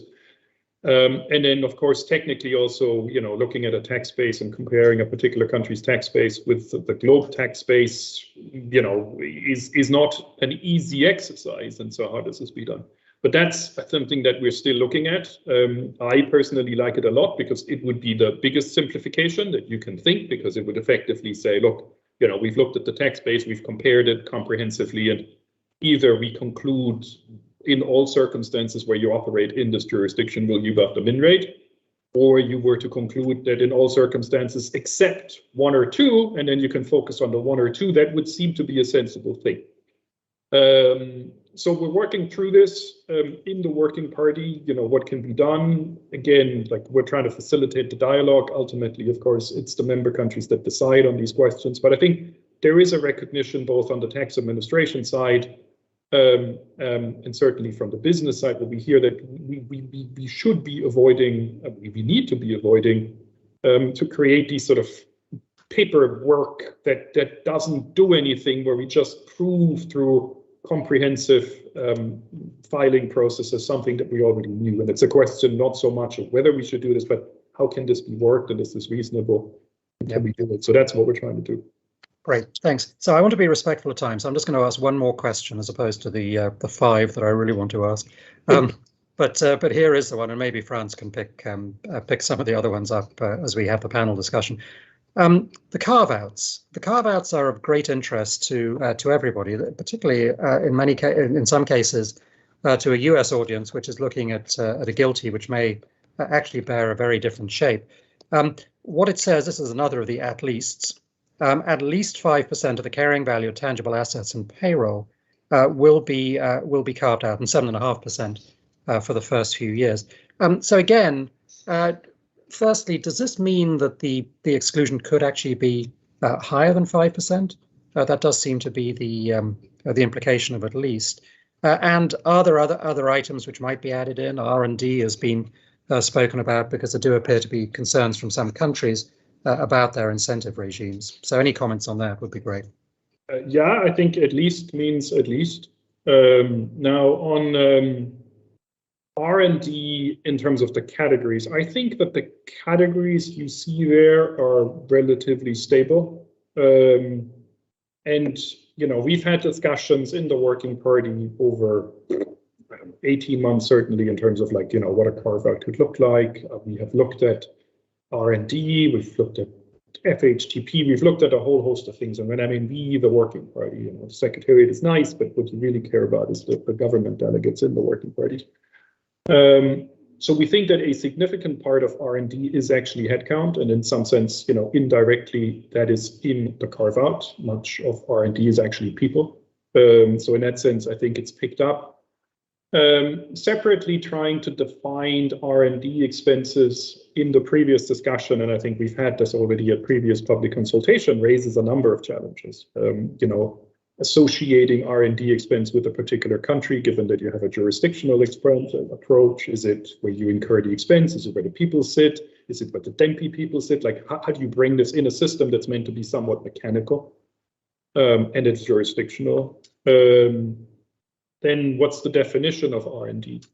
You know, why are you benefiting particular expenses? There's other expenses that companies might incur to, you know, clean up the environment, or other tax preferred expenditure that would then not. And so it raises a whole host of challenges that are very difficult to solve. And I think also that essentially picking up the headcount number does pick up a significant part of that. Right. Well, thank you very much, Achim. That's great. As I say, I'll resist the temptation to ask all my other questions. So I think I'm now handing over either to Georg or maybe directly to Franz to host the panel. Yeah, maybe I'm directly taking over. Thanks a lot, Achim, and thanks a lot, Will, for your insights on Pillar 2 on GLOBE. And obviously, as it turned out, and as we could see during the discussion, there are a number of still open questions. So we will discuss that during our panel discussion. Unfortunately, I had some technical issues, so I couldn't hear all of the discussion you had. So I hope that I will not be redundant in my questions, but Bill said that he asked the first 4 questions. Since I have his questions in front of me, I think I have still a good understanding of what has been discussed. I would like to introduce now our panel. Of course, we know Achim and Will, but we also have Laurence Carton. Laurence is head of tax at Engie. We have Tanya Saunier. Tanya is mission director of MEDEF. And we have Christian Käser. Christian Käser is chair ITC Commission on Taxation. He's chairman on the BDI Tax Committee, and he's global head of tax at Siemens. Now let's start, because Achim has been very busy the last few hours in answering questions. Let's first ask our industry guests a question. And the question I would have is, what main issues do you expect applying GLOBE in the future from a very practical point of view? And maybe let's start with Laurence first. Okay, thank you, and hello everybody. Regarding this project, I think the key element for us will be the implementation. When you have, like my group, more than 1,800 entities worldwide controlled, it's heavy work. And also, we still do not know exactly what about the JV, which are not controlled, but booked under the equity method. So I think there are some still gray area here, because we see in some paragraph that those entities could also be included in a simplified way, but still included. So this increases even more the scope and so the complexity. Obviously, we have heard about some simplification regarding deferred tax. This is a good, obviously, trend for businesses. However, it will really be efficient if we can be as close as possible as financial accounts, because as you all know, IFRS are not done for tax reason.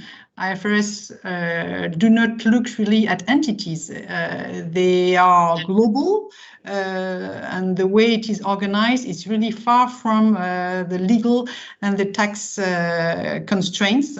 And so the more we will need to adapt to dig into the financial accounts, the more it will be difficult for us, but also for tax administration to audit. So that's really something we need to be careful of, not to adapt so much the deferred tax assets or liability booked in the accounts.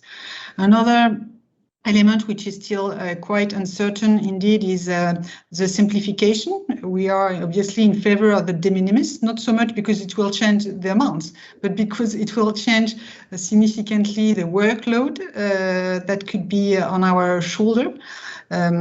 Also for tax administration, obviously to review. Also the carve out. I can give you an example based on the figures that have been indicated so far.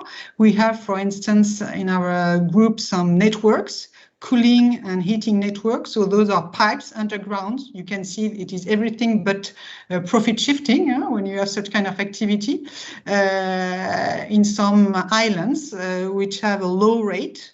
And also countries, small countries where we have such kind of activity, and the figures, the reduction based on the figures today known are quite limited. It's between 15 and 30%. based on CFC rules, we were always fine in the past due to this activity, but those kind of Pillar 2 rules could significantly change. And usually what will happen in such a situation is that the price for the end customer will increase. So that's usually what will happen in such activity, which are very much close to public service activities. So we need to have that in mind. It's an example that I can give from our group. Also, what I think is uncertain for us to for the time being is the way the past losses will be recognized or not. There are some elements saying that we may need to recompute them. And that's a lot of work, because already we know it will be difficult for the future, but when you do it year by year, it's easier than when you recompute things, especially when you have groups which have changed significantly in terms of size and scope. And so it will be very important for MNEs, I think, to understand clearly what will be done with those past losses and keep them as much as possible as they are reported today and very often already reviewed by tax administration during past audits. That's in a nutshell what I can say. Thanks, Laurence. Looks like you might be busy when applying the new rule then from 2023 onwards. Christian, is there anything to add from your side, from a Siemens perspective? I'll try to keep it short, but it's a bit talking about the unknown. Yeah, I mean, we know the frame, but when you're standing at a potential abyss, talking about a threat or how welcome that might be is very difficult. I would echo what Laurence said, that the adjustments to financial reporting, they need to be kept at a minimal, because adjustments are for us an adjustment to our system as well, because our system doesn't work on adjustments that might be determined by the inclusive framework. So we need those details the sooner the better, because all change requests to financial reporting systems, they take a while. If we would receive the detailed frame at the end of 2020, but would have to apply it as of 2023, would be a challenge, sort of. So this is something where I'm worried, especially because nobody is really taking into consideration that the budgets on tax departments are limited too. You know, we had many rounds, and I'm sure that Tanya and Laurence, it's the same situation in your companies, of zero budgeting, meaning no increase at all, and we had the various cost-cutting programs. And I really appreciate that Pillar 1 and Pillar 2 are about taking care of constrained budgets of countries. But well, there's a lot of administrative work on our side, so and money to be invested there. I mean, coalition rules are certainly a highlight. Might have time to discuss it later. Yes, the de minimis rules, I believe that could be a very welcome simplification. We are doing business in so many countries, and I'm talking about real economic business, yeah. But in the smaller countries with the tax rates, most of them below than 15%, the de minimis rule could really help us to take out our activities. At the same time, nothing lost, because, well, minimal activities and minimal economic impact, but a lot of administrative work that could be safeguarded there. Okay, thanks, Christian. Now a question for Achim. What are the next steps of the OECD and the inclusive framework in order to implement the globe in time, which means until 2023? So you have to come up with a final concept by 2022. And what are the most significant hurdles to overcome and the open questions still to be tackled?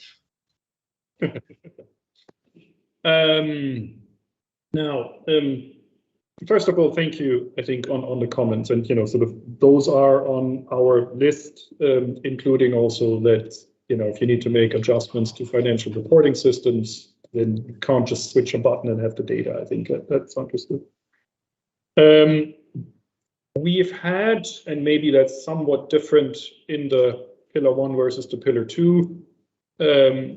Many of the design features that you find in the blueprint for Pillar 2, I wouldn't say were agreed because the Pillar 2 wasn't agreed, but there were a number of components that give you sort of a sense of where the discussions are. Now, what we're trying to do and what it also says here is that, you know, there will be model rules. And so we get into this, we're working on commentaries, we're working with the business advisory group on a couple of matters that, you know, you have brought to us, the business community more broadly. And so it's deferred tax accounting, but not just deferred tax accounting, there's a couple of others. So I think there is a number of, if you wish, political questions. Maybe small p, I think Martin called them technical or maybe not technical. You know, there's, for instance, it says on the subject to tax rule, there's a range. So, you know, there needs to be a number. There's some at leasts that will not end up as at least. So there's some of these questions. And then I think there is the technical questions where we are trying to keep the adjustments to a minimum. I think that's also our philosophy. At the same time, there are some adjustments that I think, you know, and I mentioned stock options, dividends, there's a couple that we will need to make. And when we do them, I think we also test a little bit about how easy we think, you know, you can do these adjustments or not. There are questions, I think, as we go through that are very specific. You know, we mentioned the equity method, joint ventures, so that we're all clean, that we're all clear on this. I think there are those. So there isn't, Franz, there isn't sort of a one big issue. There's a number of things where we need to finalize elements, where we also, I think, are close in a broader consensus. Some of them also have knock-on effects. So if we introduce components of deferred tax accounting, you know, that has some knock-on effects on, for instance, I already mentioned the benefits of certain safe harbors and other certain design features. So there's some of these.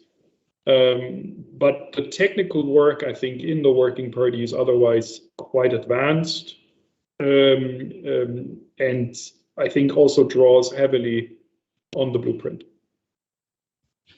Okay, thank you. The inclusive framework announcement from July 1st mentioned that it might be possible that there might be a deferral of the implementation of the under-tax payment rule, so that we first have the income inclusion rule implemented, and then, as I understand it, maybe a few years, and that's my question later, or what could be the deferral for the for this under-tax payment rule and also the subject to tax rule? Is there potentially an implementation later on, or what is the status in this respect? A good question. I think the thinking here, and again, it says we will consider, so there's no decision. And also, to be frank, there's a couple of countries that are not keen on the deferred ones, and there's a number of other countries that are very keen on the deferred implementation. What's the logic of the deferred implementation? I mean, we know that the under-tax payment rule, and maybe we need to find a better term, but you know, is a secondary rule in the sense that if there's a good income inclusion rule, then those covered by the income inclusion rule should not be affected by the under-tax payment rule, right? So that's our rule order. That is agreed, and so that's what you see. So if there is a jurisdiction with a good income inclusion rule, certainly the foreign operation shouldn't be subject to the under-tax payment rule in any other country. So what we're doing now is first, and this goes a little wider than your question, like how can we work this out that the process is also simple in the tax administration? Can we have a compilation of, you know, which countries have a good income inclusion rule, so you can easily see it as a tax administration and you don't run into situations where there may be a debate, is this a good income inclusion rule, is it not? And then you end up being exposed to the under-tax payment rule and the income inclusion rule. So we're thinking, what's the administrative process that we could introduce to make sure that where there is a good income inclusion rule, you're not affected. At the same time, you also know that the under-tax payment rule does apply to the parent where the income inclusion rule does not. So it's not purely a backstop in that sense. Now, those proponents of the thinking that we should defer, and there must be some because otherwise it wouldn't be in the statement, of a deferred implementation of the under-tax payment rule, is that we shouldn't have a situation where a company that is based in one particular jurisdiction that may have a legislative process that's a bit more drawn out suffers the application of the under-tax payment rule, which is from an administration perspective and the level of coordination, a more complicated rule. It brings in more countries, there's more exchange of information, the infrastructure is more complicated, right? So from a design perspective, and principally, I think also from a company perspective, you're more comfortable with being exposed to the income inclusion rule in your own jurisdiction where you're headquartered, rather than being exposed to the undertax payment rule in a number of countries where you have a subsidiary, a branch, and other taxable presence. And so the idea around this is that recognizing that legislative timelines aren't necessarily always the same and that they take some time, we don't want necessarily, or at least the proponents don't want, situation where somebody in some sense, shoots from the hip and goes too quick on the undertax payment rule with respect to a country that is fully intending to fully implement the income inclusion rule, but hasn't been able to do that because the legislative process just takes a certain period of time. On the other hand, you also have some that, want to make sure that the system comes in quickly.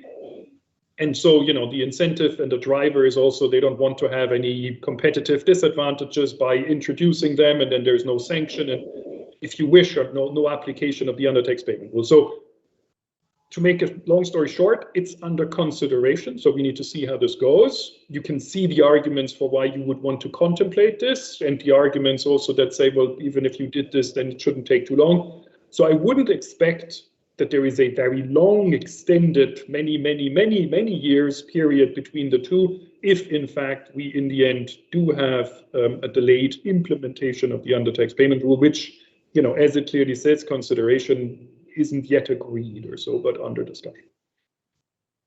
Yeah, and I agree. I mean, reading the OECD report on the undertax payment rule, it seems to be extremely complicated when you go through all the details. And it also needs coordination amongst the countries involved. And there is no ultimate plan entity which applies the income inclusion rule. Obviously, you wouldn't need the undertax payment rule in this case. So the coordination would be very difficult, I would assume. So maybe is the hope also that we might finally not need an undertax payment rule because all countries, or almost all countries, implemented the income inclusion rules? The undertax payment rule would also apply to entities in the group that are not covered by the income inclusion rule. And so that could be low tax in the parent jurisdiction itself. Because if you didn't do this, you otherwise wouldn't have a stable system either, and there would be competitive distortions that would be created if we were not to do that. So that's a feature that you would need to think about. Yeah. Okay, thank you. A question for Laurence. How would you expect that the GLOBE rule will impact the effective tax rate of your group? And do you expect that there will be certain risks involved in that respect as well? Have you already made a first assessment on this? What is quite sure is that it will not decrease it. So it might be already a good outcome for a politician and, in this process. We think it will increase it somehow, but how much we don't know, because as we have said, there are still many question marks, but we don't think it will increase it significantly because we have no significant activities in country which are low tax, and we have an effective tax rate which is above 25%. So for us, it's before all workload more than really tax. One or two key questions we have regarding our estimation is the treatment of dividend. As you know, in most countries, dividends are exempt at a low rate of participation. In the draft from last year, it was a 10% threshold. So I don't know whether we are still at this level, because in many countries it's lower, or there is a percentage and also a figure, because we may have investment for less than 10% with a significant amount. So that's one question we have. And as I mentioned before, the loss of the past and also the equity method investment that we have, those are the main question. But we don't expect something very significant in terms of outcome.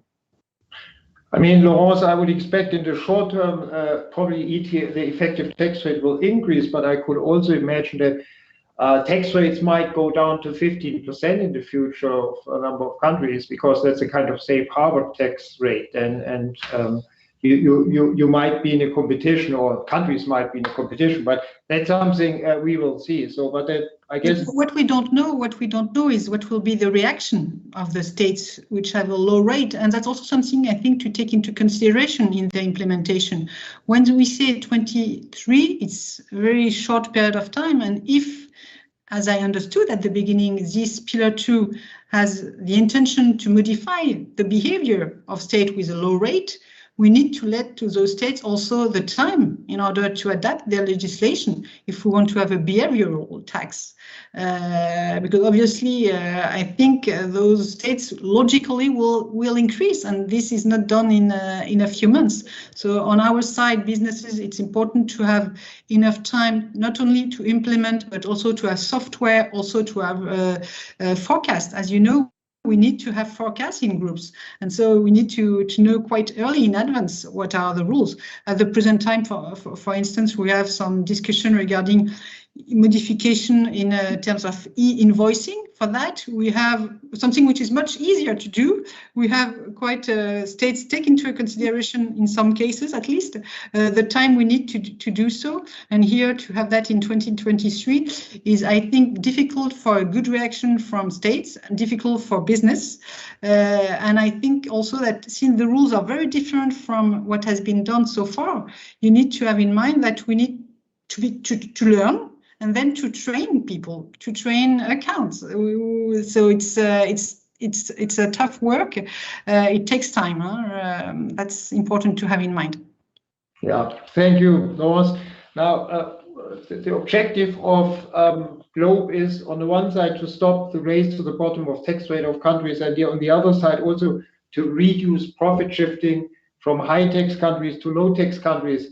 Christian, is this something you expect once GLOBE is implemented, Siemens will not shift any more income from high tax to low tax?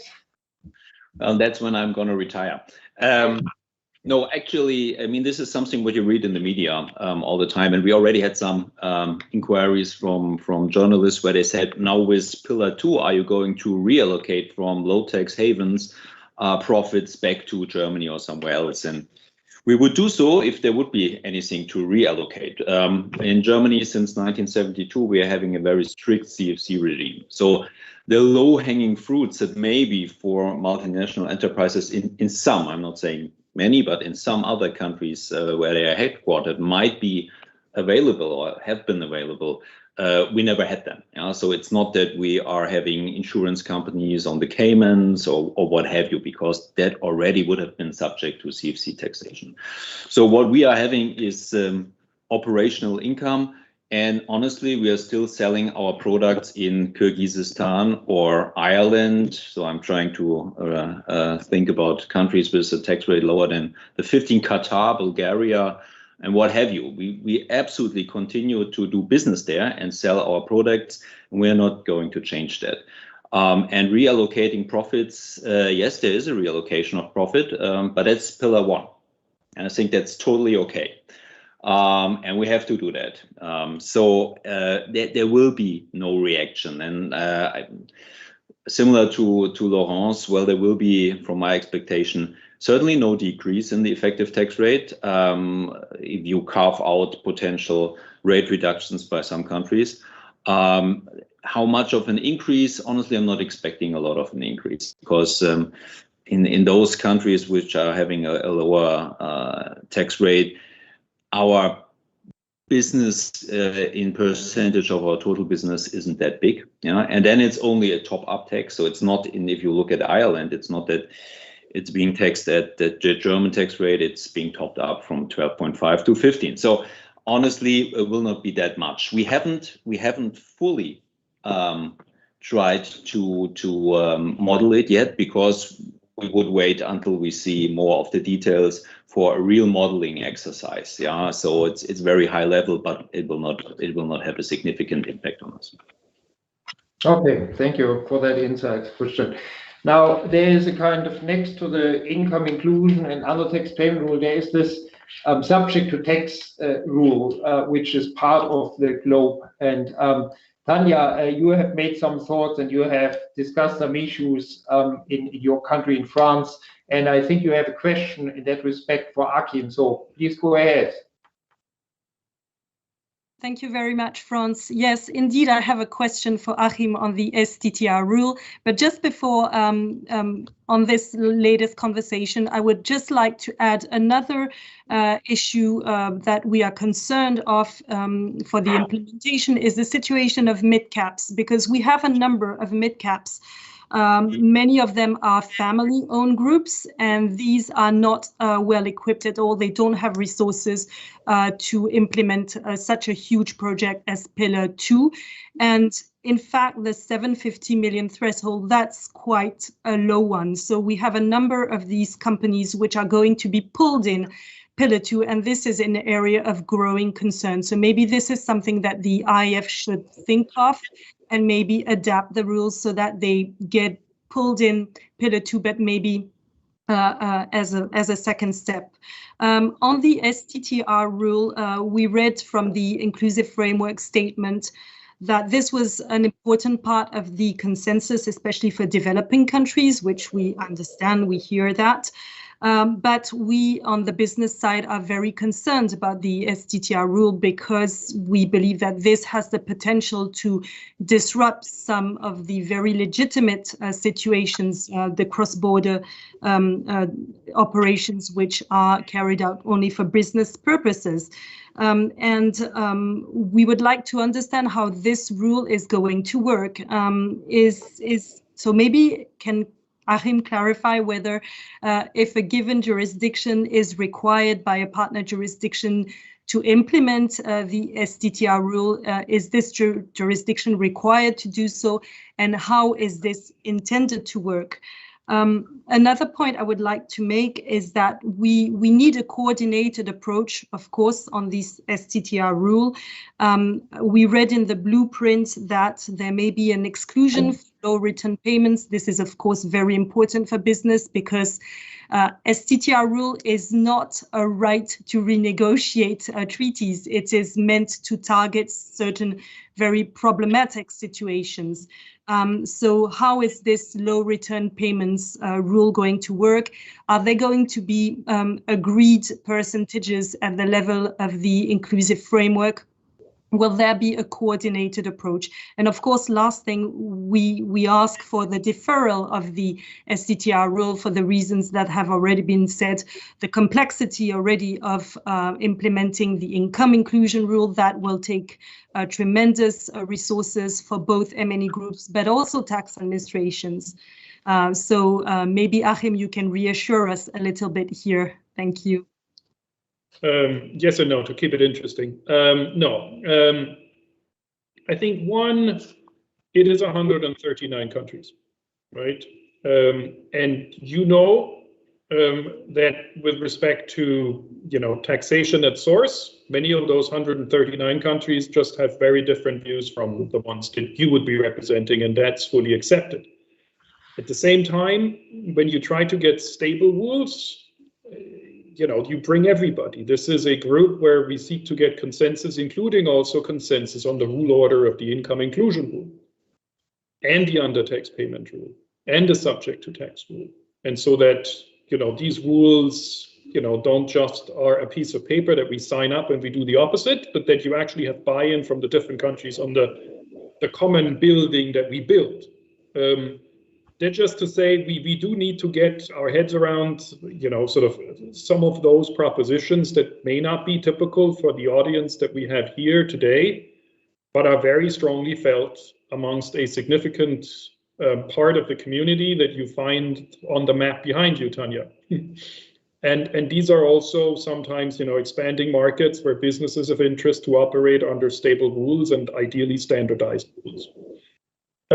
So that, I think, is why the first sentence is truly important, that is an important part to be able to get to a global consensus, just sort of to underline that is not just a sentence.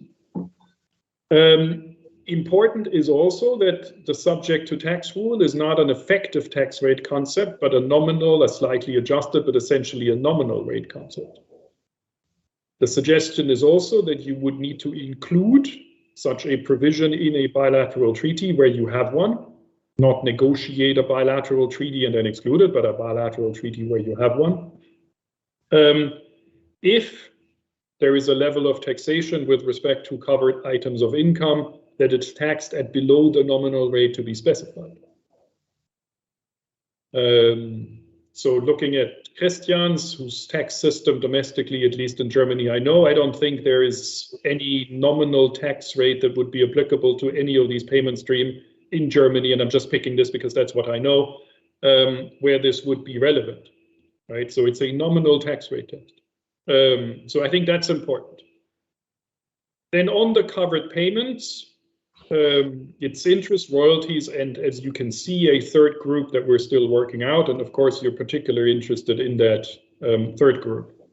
I think important also is that, sort of in this space, we've seen a lot of tax policy tensions, and we're also trying to overcome some of those tax policy tensions that you see in treaty negotiations, etc. I think that's also an important element here. We are thinking, as you can see in the blueprint, where you see a bit more sort of conceptual detail that this is the particular types of services that are not time billed but have components of risks or asset associated with this. So that there's ongoing work, if you look at the blueprint, around what that third category is and trying to make it targeted. And importantly, we're also, I think from a business perspective, we're also trying to think about how we can eliminate risks of overtaxation. So we have this small category, but then you find a withholding applied on everything and you need to go refund on everything. So can we go through more innovative, I think the UK and some other countries have recently come up with some systems of assuring non-over withholding and build that as part of the implementation toolkit. So there's also reflections on this. I mean, maybe that's about as much as I can say. And of course, I'm happy to follow up with the business advisory group or bilaterally, and happy to do. Thanks. And obviously, the subject to tax rule would require a change in the treaty. So other than the income inclusion rule and the under tax payment rule, which can be implemented in domestic law without changing treaties.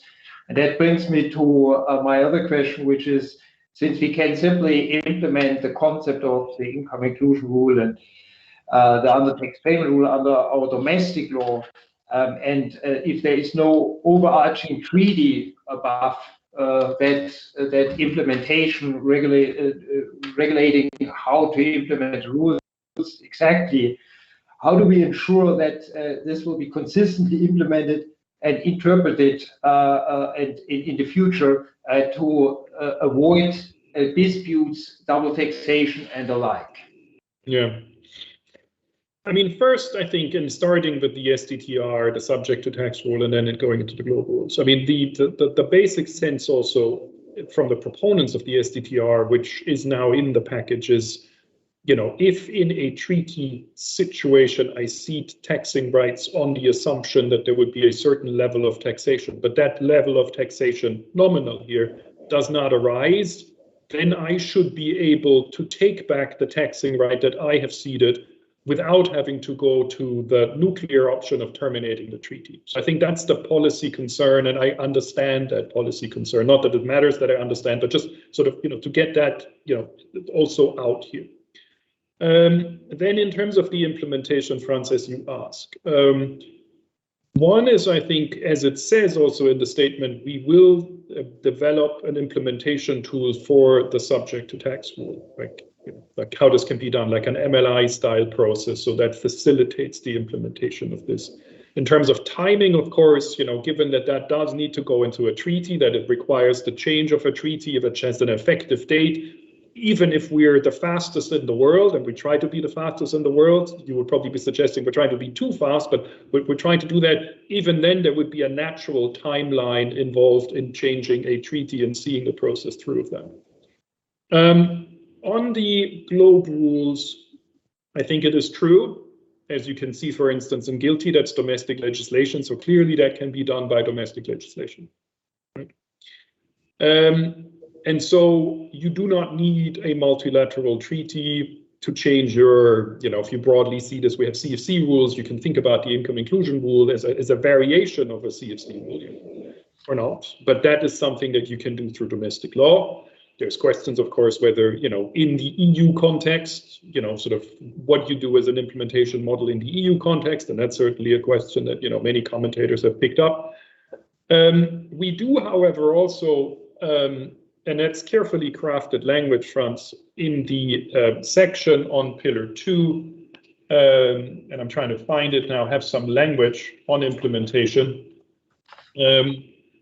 where including the possible development of multilateral instrument for that purpose.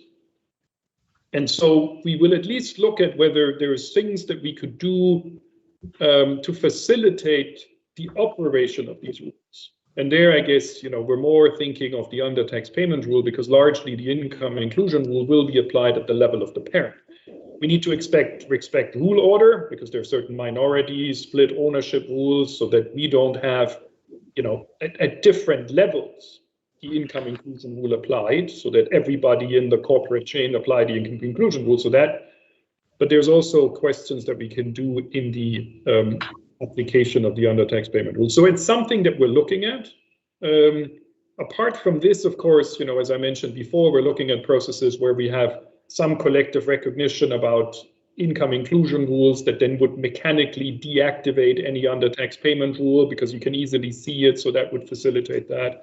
We have processes in the OECD of peer review, of course, that we can utilize, which we've doing, for instance, for country-by-country reporting, to make sure that people implement consistently. So we have a range of processes ranging from the peer review, the working parties, where you also have input, to aspects that can perhaps go in a multilateral instrument, but importantly, that is not a requirement for implementing Pillar 2. So the multinational instrument, which is mentioned in the inclusion framework statement, with respect to the implementation of GLOBE, would that be something like a European directive, similar, that all inclusive framework members would commit to implement the GLOBE rules as stated under this multinational instrument, or how would that work technically? No, I think what we're saying here, if you read it carefully, then I think what we're saying, you would implement this through domestic law. So you would not wait for a multilateral convention on Pillar 2. Much as like the US Congress has decided to implement GILTI, you can implement the rules of Pillar 2 using domestic legislation in a coordinated process. We would work towards common timelines and implement it. You've seen this, for instance, in country-by-country reporting. Now, that's a reporting regime, it's not a substantive taxation regime, but that is a template of how you could see this. Now, in Europe, of course, there's questions whether you implement the directive, but these are specifically EU-related questions that are specific to the EU. There is then a question, I think, and this has been mentioned, whether, and this is what we're trying to explore, would it be useful for the coordinated application of the legislation that has come in, that could be facilitated through the use of a multilateral instrument? What do we mean, like dispute resolution? Is there a possibility of having dispute resolution when you have, the coordinated implementation and it doesn't work perfectly, right? You have a situation where the one country still wants to apply the under-tax payment rule and the other one wants to apply the income inclusion rule. What do we do? Possibilities are, if there is one that does it, so to speak, wrong, we can do a peer review process at the OECD. That's what we do when you bring in local filing for CBC in circumstances where you shouldn't. We have a peer review process. You can input as business or other stakeholders, you get a recommendation and hopefully you change it. There would be another variation that, the taxpayer would have a right to action, because, this may not be necessarily covered by bilateral treaties as it doesn't relate to the application of the convention. And then you have this question of 25, the third sentence, can you take it into MAP or not? And so can we bring something in this space? So these are just to give you illustration of some of the reflections that we're having in the sort of looking forward into the potential operation of this system, and how can we make sure that this system remains stable and doesn't then turn into potential cases of double taxation. Okay, thank you for that insights, because it's difficult to read it out of the paper. Maybe to elaborate a little bit on this, it sounds like we will have a global common tax base in the future with respect to globe, which we obviously need in order to have a level playing field amongst all the countries. Could this be the start of maybe even a common global tax base for all other income taxes in the future as well? Laurence, what do you think? Or do you think this is too much hope in that Well, change? I think the subject is already on the table for Europe. We know that Europe has tried to do it in the past without much success, so they are trying again. I'm not so much confident that it will be a success, because I think that the issues that block the past reform are still there. It is the allocation of income between states, and I am not sure that the fact that we change the rules of the basis will change the allocation mechanism between states. So that's a key question. For us, one thing that is also quite often put aside, and which is important for tax, is the accounting aspects. Because the workload is not only to compute tax, but also accounting. And today, we still are working with many different systems, local GAAP, IFRS, US GAAP for others, but also managerial accounts and tax accounts. So the complexity of, because there are many referential, depending on what you are working on, is something that is often not really taken into consideration as a complexity for groups to for their management. And so I think if we could simplify not only tax but also accounting, would be a great simplification for everyone. And if I may, if I have two questions for Achim. The first one regarding the STTR, is it still something only for intercompany flows? Because that was the proposal initially, and I have not seen anything in this respect in the publication. So that's a first question that I wanted to raise. I don't know if there is a clear answer on that. And the second one is regarding the tax certainty. Indeed, what we have said just before, I think it's very important for MNEs to have a system where if the parent has a IRS system, if the tax administration has made the computation, review it, it should block any attempt from local countries to try to implement UTPR. Because that's our fear, that states decide to have domestic legislation, even if there is already a taxation or top-up tax, that some countries try to have local taxes or refuse deduction locally, and so at the end it's a double taxation. Thank you. Sure. Franz, do you want me to respond, or? Yeah, that would be great. Yes, please. Yes, so the STTR focuses on related parties. That's one. And then second, I share your sentiment. We are in the working party trying to work through different mechanisms of how you can avoid this. Recognizing that, you know, the income inclusion rule is the easier rule to apply, and where you create that level of top-up tax, then you should be done.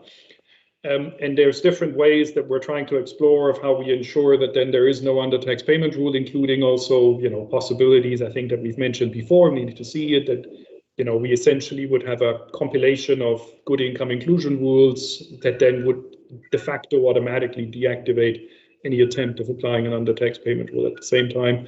And as I mentioned, you know, we're also thinking potentially if there was a convention question, whether there's a business case and whether that all works, but, you know, where at least you would then also have some assurance in the dispute resolution that would take you beyond the peer review process, but where the taxpayer would have a role. And so that's also something that we're exploring. Okay, thank you, Achim, for that. Maybe a quick excursus to the US guilty rules, because that's also mentioned in this included framework report, that the guilty rules might be applied in parallel to the income inclusion rule. Now, if we would have a group like the Siemens group, that we have Germany on top, and then we have a US group, and the US group then owns foreign entities, non-US entities. Now, then of course the question comes: who actually applies? I mean, the US applies GILTI. That basically means that Germany cannot anymore apply the income inclusion rule, because the GILTI already topped up the tax to the 15%. It's even higher. So. Isn't that unfair, let's say, for structures where you have foreign on top US and then underneath US again foreign, which is not a very uncommon situation. It's actually frequently seen. Yeah. Look, I mean, we've had, you see the blueprint, the recognition of GILTI. In some sense, it's a bit like the question we had, I guess, on Pillar 1, where I think then you turn to Tom Mercer, and maybe you can turn to Will, who will tell you what's happening in the US and the potential GILTI reform or not reform. So I think, there's a lot of momentum, I think, in the US about, potentially reforming the rules, and, a GILTI grandfather. It's a bit premature to kind of think about what a GILTI grandfather look like, given all the developments in the US that you sort of need to see. Purely on a technical basis, we have, we are looking at sandwich structures and other implications and how this could be done, and what crediting and other things are possible. But I think it's largely a question that, you'll need to see, and, Will or, some of the US people here on the phone are in a better position to tell you where we are. You have seen the recent statements. You have seen the tax plan for America. I mean, you've seen all of these pronouncements. You've heard Mrs. Yellen quite recently, including at the G20. So I think there's a lot of momentum in that space. Okay, thank you, Achim. We have a few minutes left, and Will has not been able to comment yet. So I would like, Will, to ask you, in terms of the implementation of GLOBE, what are your recommendations? What should be considered? What should be especially maybe considered through the implementation? And what are the aspects to be work on more carefully from your point of view, Will? Yeah, thanks very much, Franz. And, I think that we've already talked about most of them. There's no doubt that the timetable is wildly ambitious. And, I think in many respects should be understood to be a political timetable as much as a technical timetable. And that's fine. That's the way these things go. But I do think that, coordinating this between 132, 139, however many countries it is, and looking for enactment next year and effectiveness in 2023 probably is pushing it some. So I think a little bit of patience from countries would be good. I think that the details, we've talked about this, Laurence has talked about this at length. The issues around accounting, I still think need to be bottomed out. I think that we need to, at some stage, it's strange. There are so many tensions here because, on the one hand, we want to rely on financial accounts. On the other hand, there's a political narrative of why are we handing tax over to the accounting standards boards. So, it's hard to satisfy everybody here. But I think trying to work out something sensible. I think being modest in a sense, which is a word which was used about Pillar 1 quite a lot and then dropped out of use. But again, being modest about how we try to do this, expanding this to the whole tax base now, I don't think is anybody's ambition. This is actually a relatively narrow way of measuring what effective tax rates are. And I think looking at it in that context is important. I do think that making sure that everybody agrees about this and that there's a common understanding about how this should be implemented would be useful. I think if the income inclusion rule were to come in before the undertax payment rule, again, I think that would be a very helpful thing to do, because I think, there's a natural desire which grew out of BEPS, understandably enough, to protect your own tax base. And the most effective way to protect your own tax base is to prevent people from taking things out of your tax base by deductible payments or elsewhere. So, topping somebody else's tax base up may not be your number one objective. Protecting your own tax base might be. So I think giving the income inclusion rule, the IIR, a little bit of time to work its way out, I think would be a helpful thing to do. I think there are questions. I think it is justifiable, as Laurence said, to try to work out some of those prioritization issues around, the interaction of some of these regimes.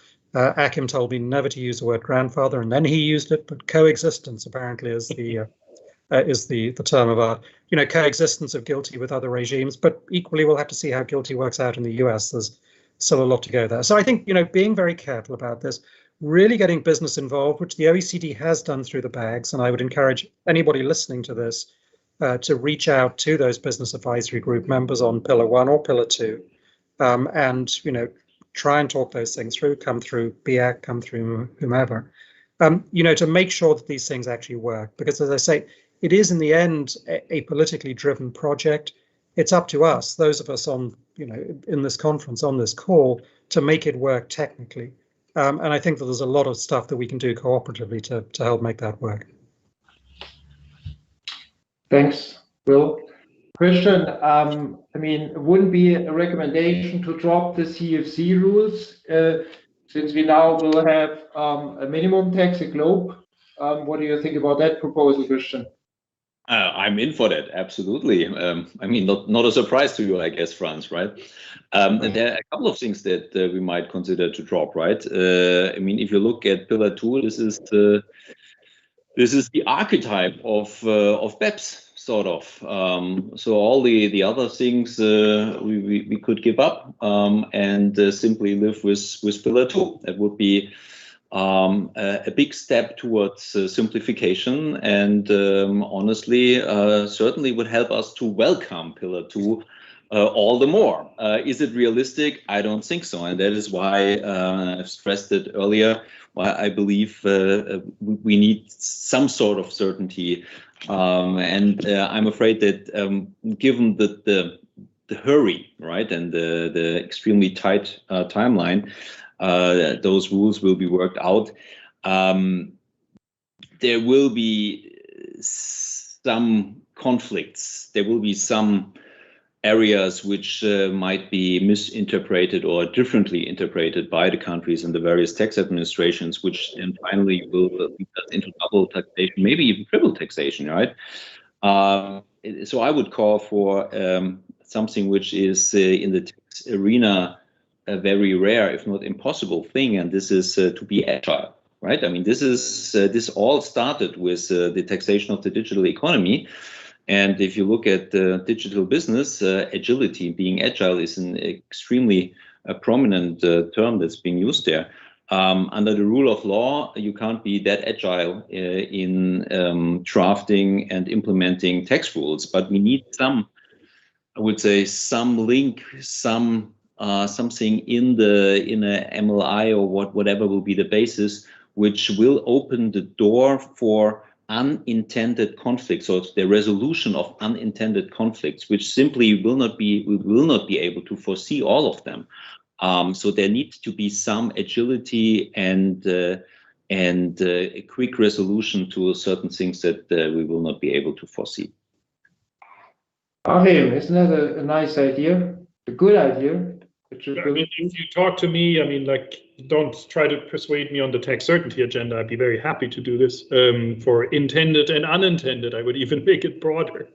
At the same time, you know, we do have limitations in a number of the members in the 139. You know, their democratically elected parliaments have implemented legislation which they wish not to make subject to, you know, mandatory binding resolution. So that's a continuous discussion. We're making progress, maybe not as fast as I personally would want, but we're trying in different ways to do that. And it's certainly on our, you know, work through list of how do we make sure that we, from a global minimum tax, don't go into a global double tax or something like that, whether it's peer review, certainly, whether it could also be other instruments. That's certainly true. And we certainly also hear that, you know, there would be welcoming, and there's a question of whether, if you have a broad-based minimum tax, whether there's a number of other anti-avoidance provision which you really wouldn't need anymore. And I think that's a very legitimate reflection that may come out differently in different countries, but certainly worthwhile having.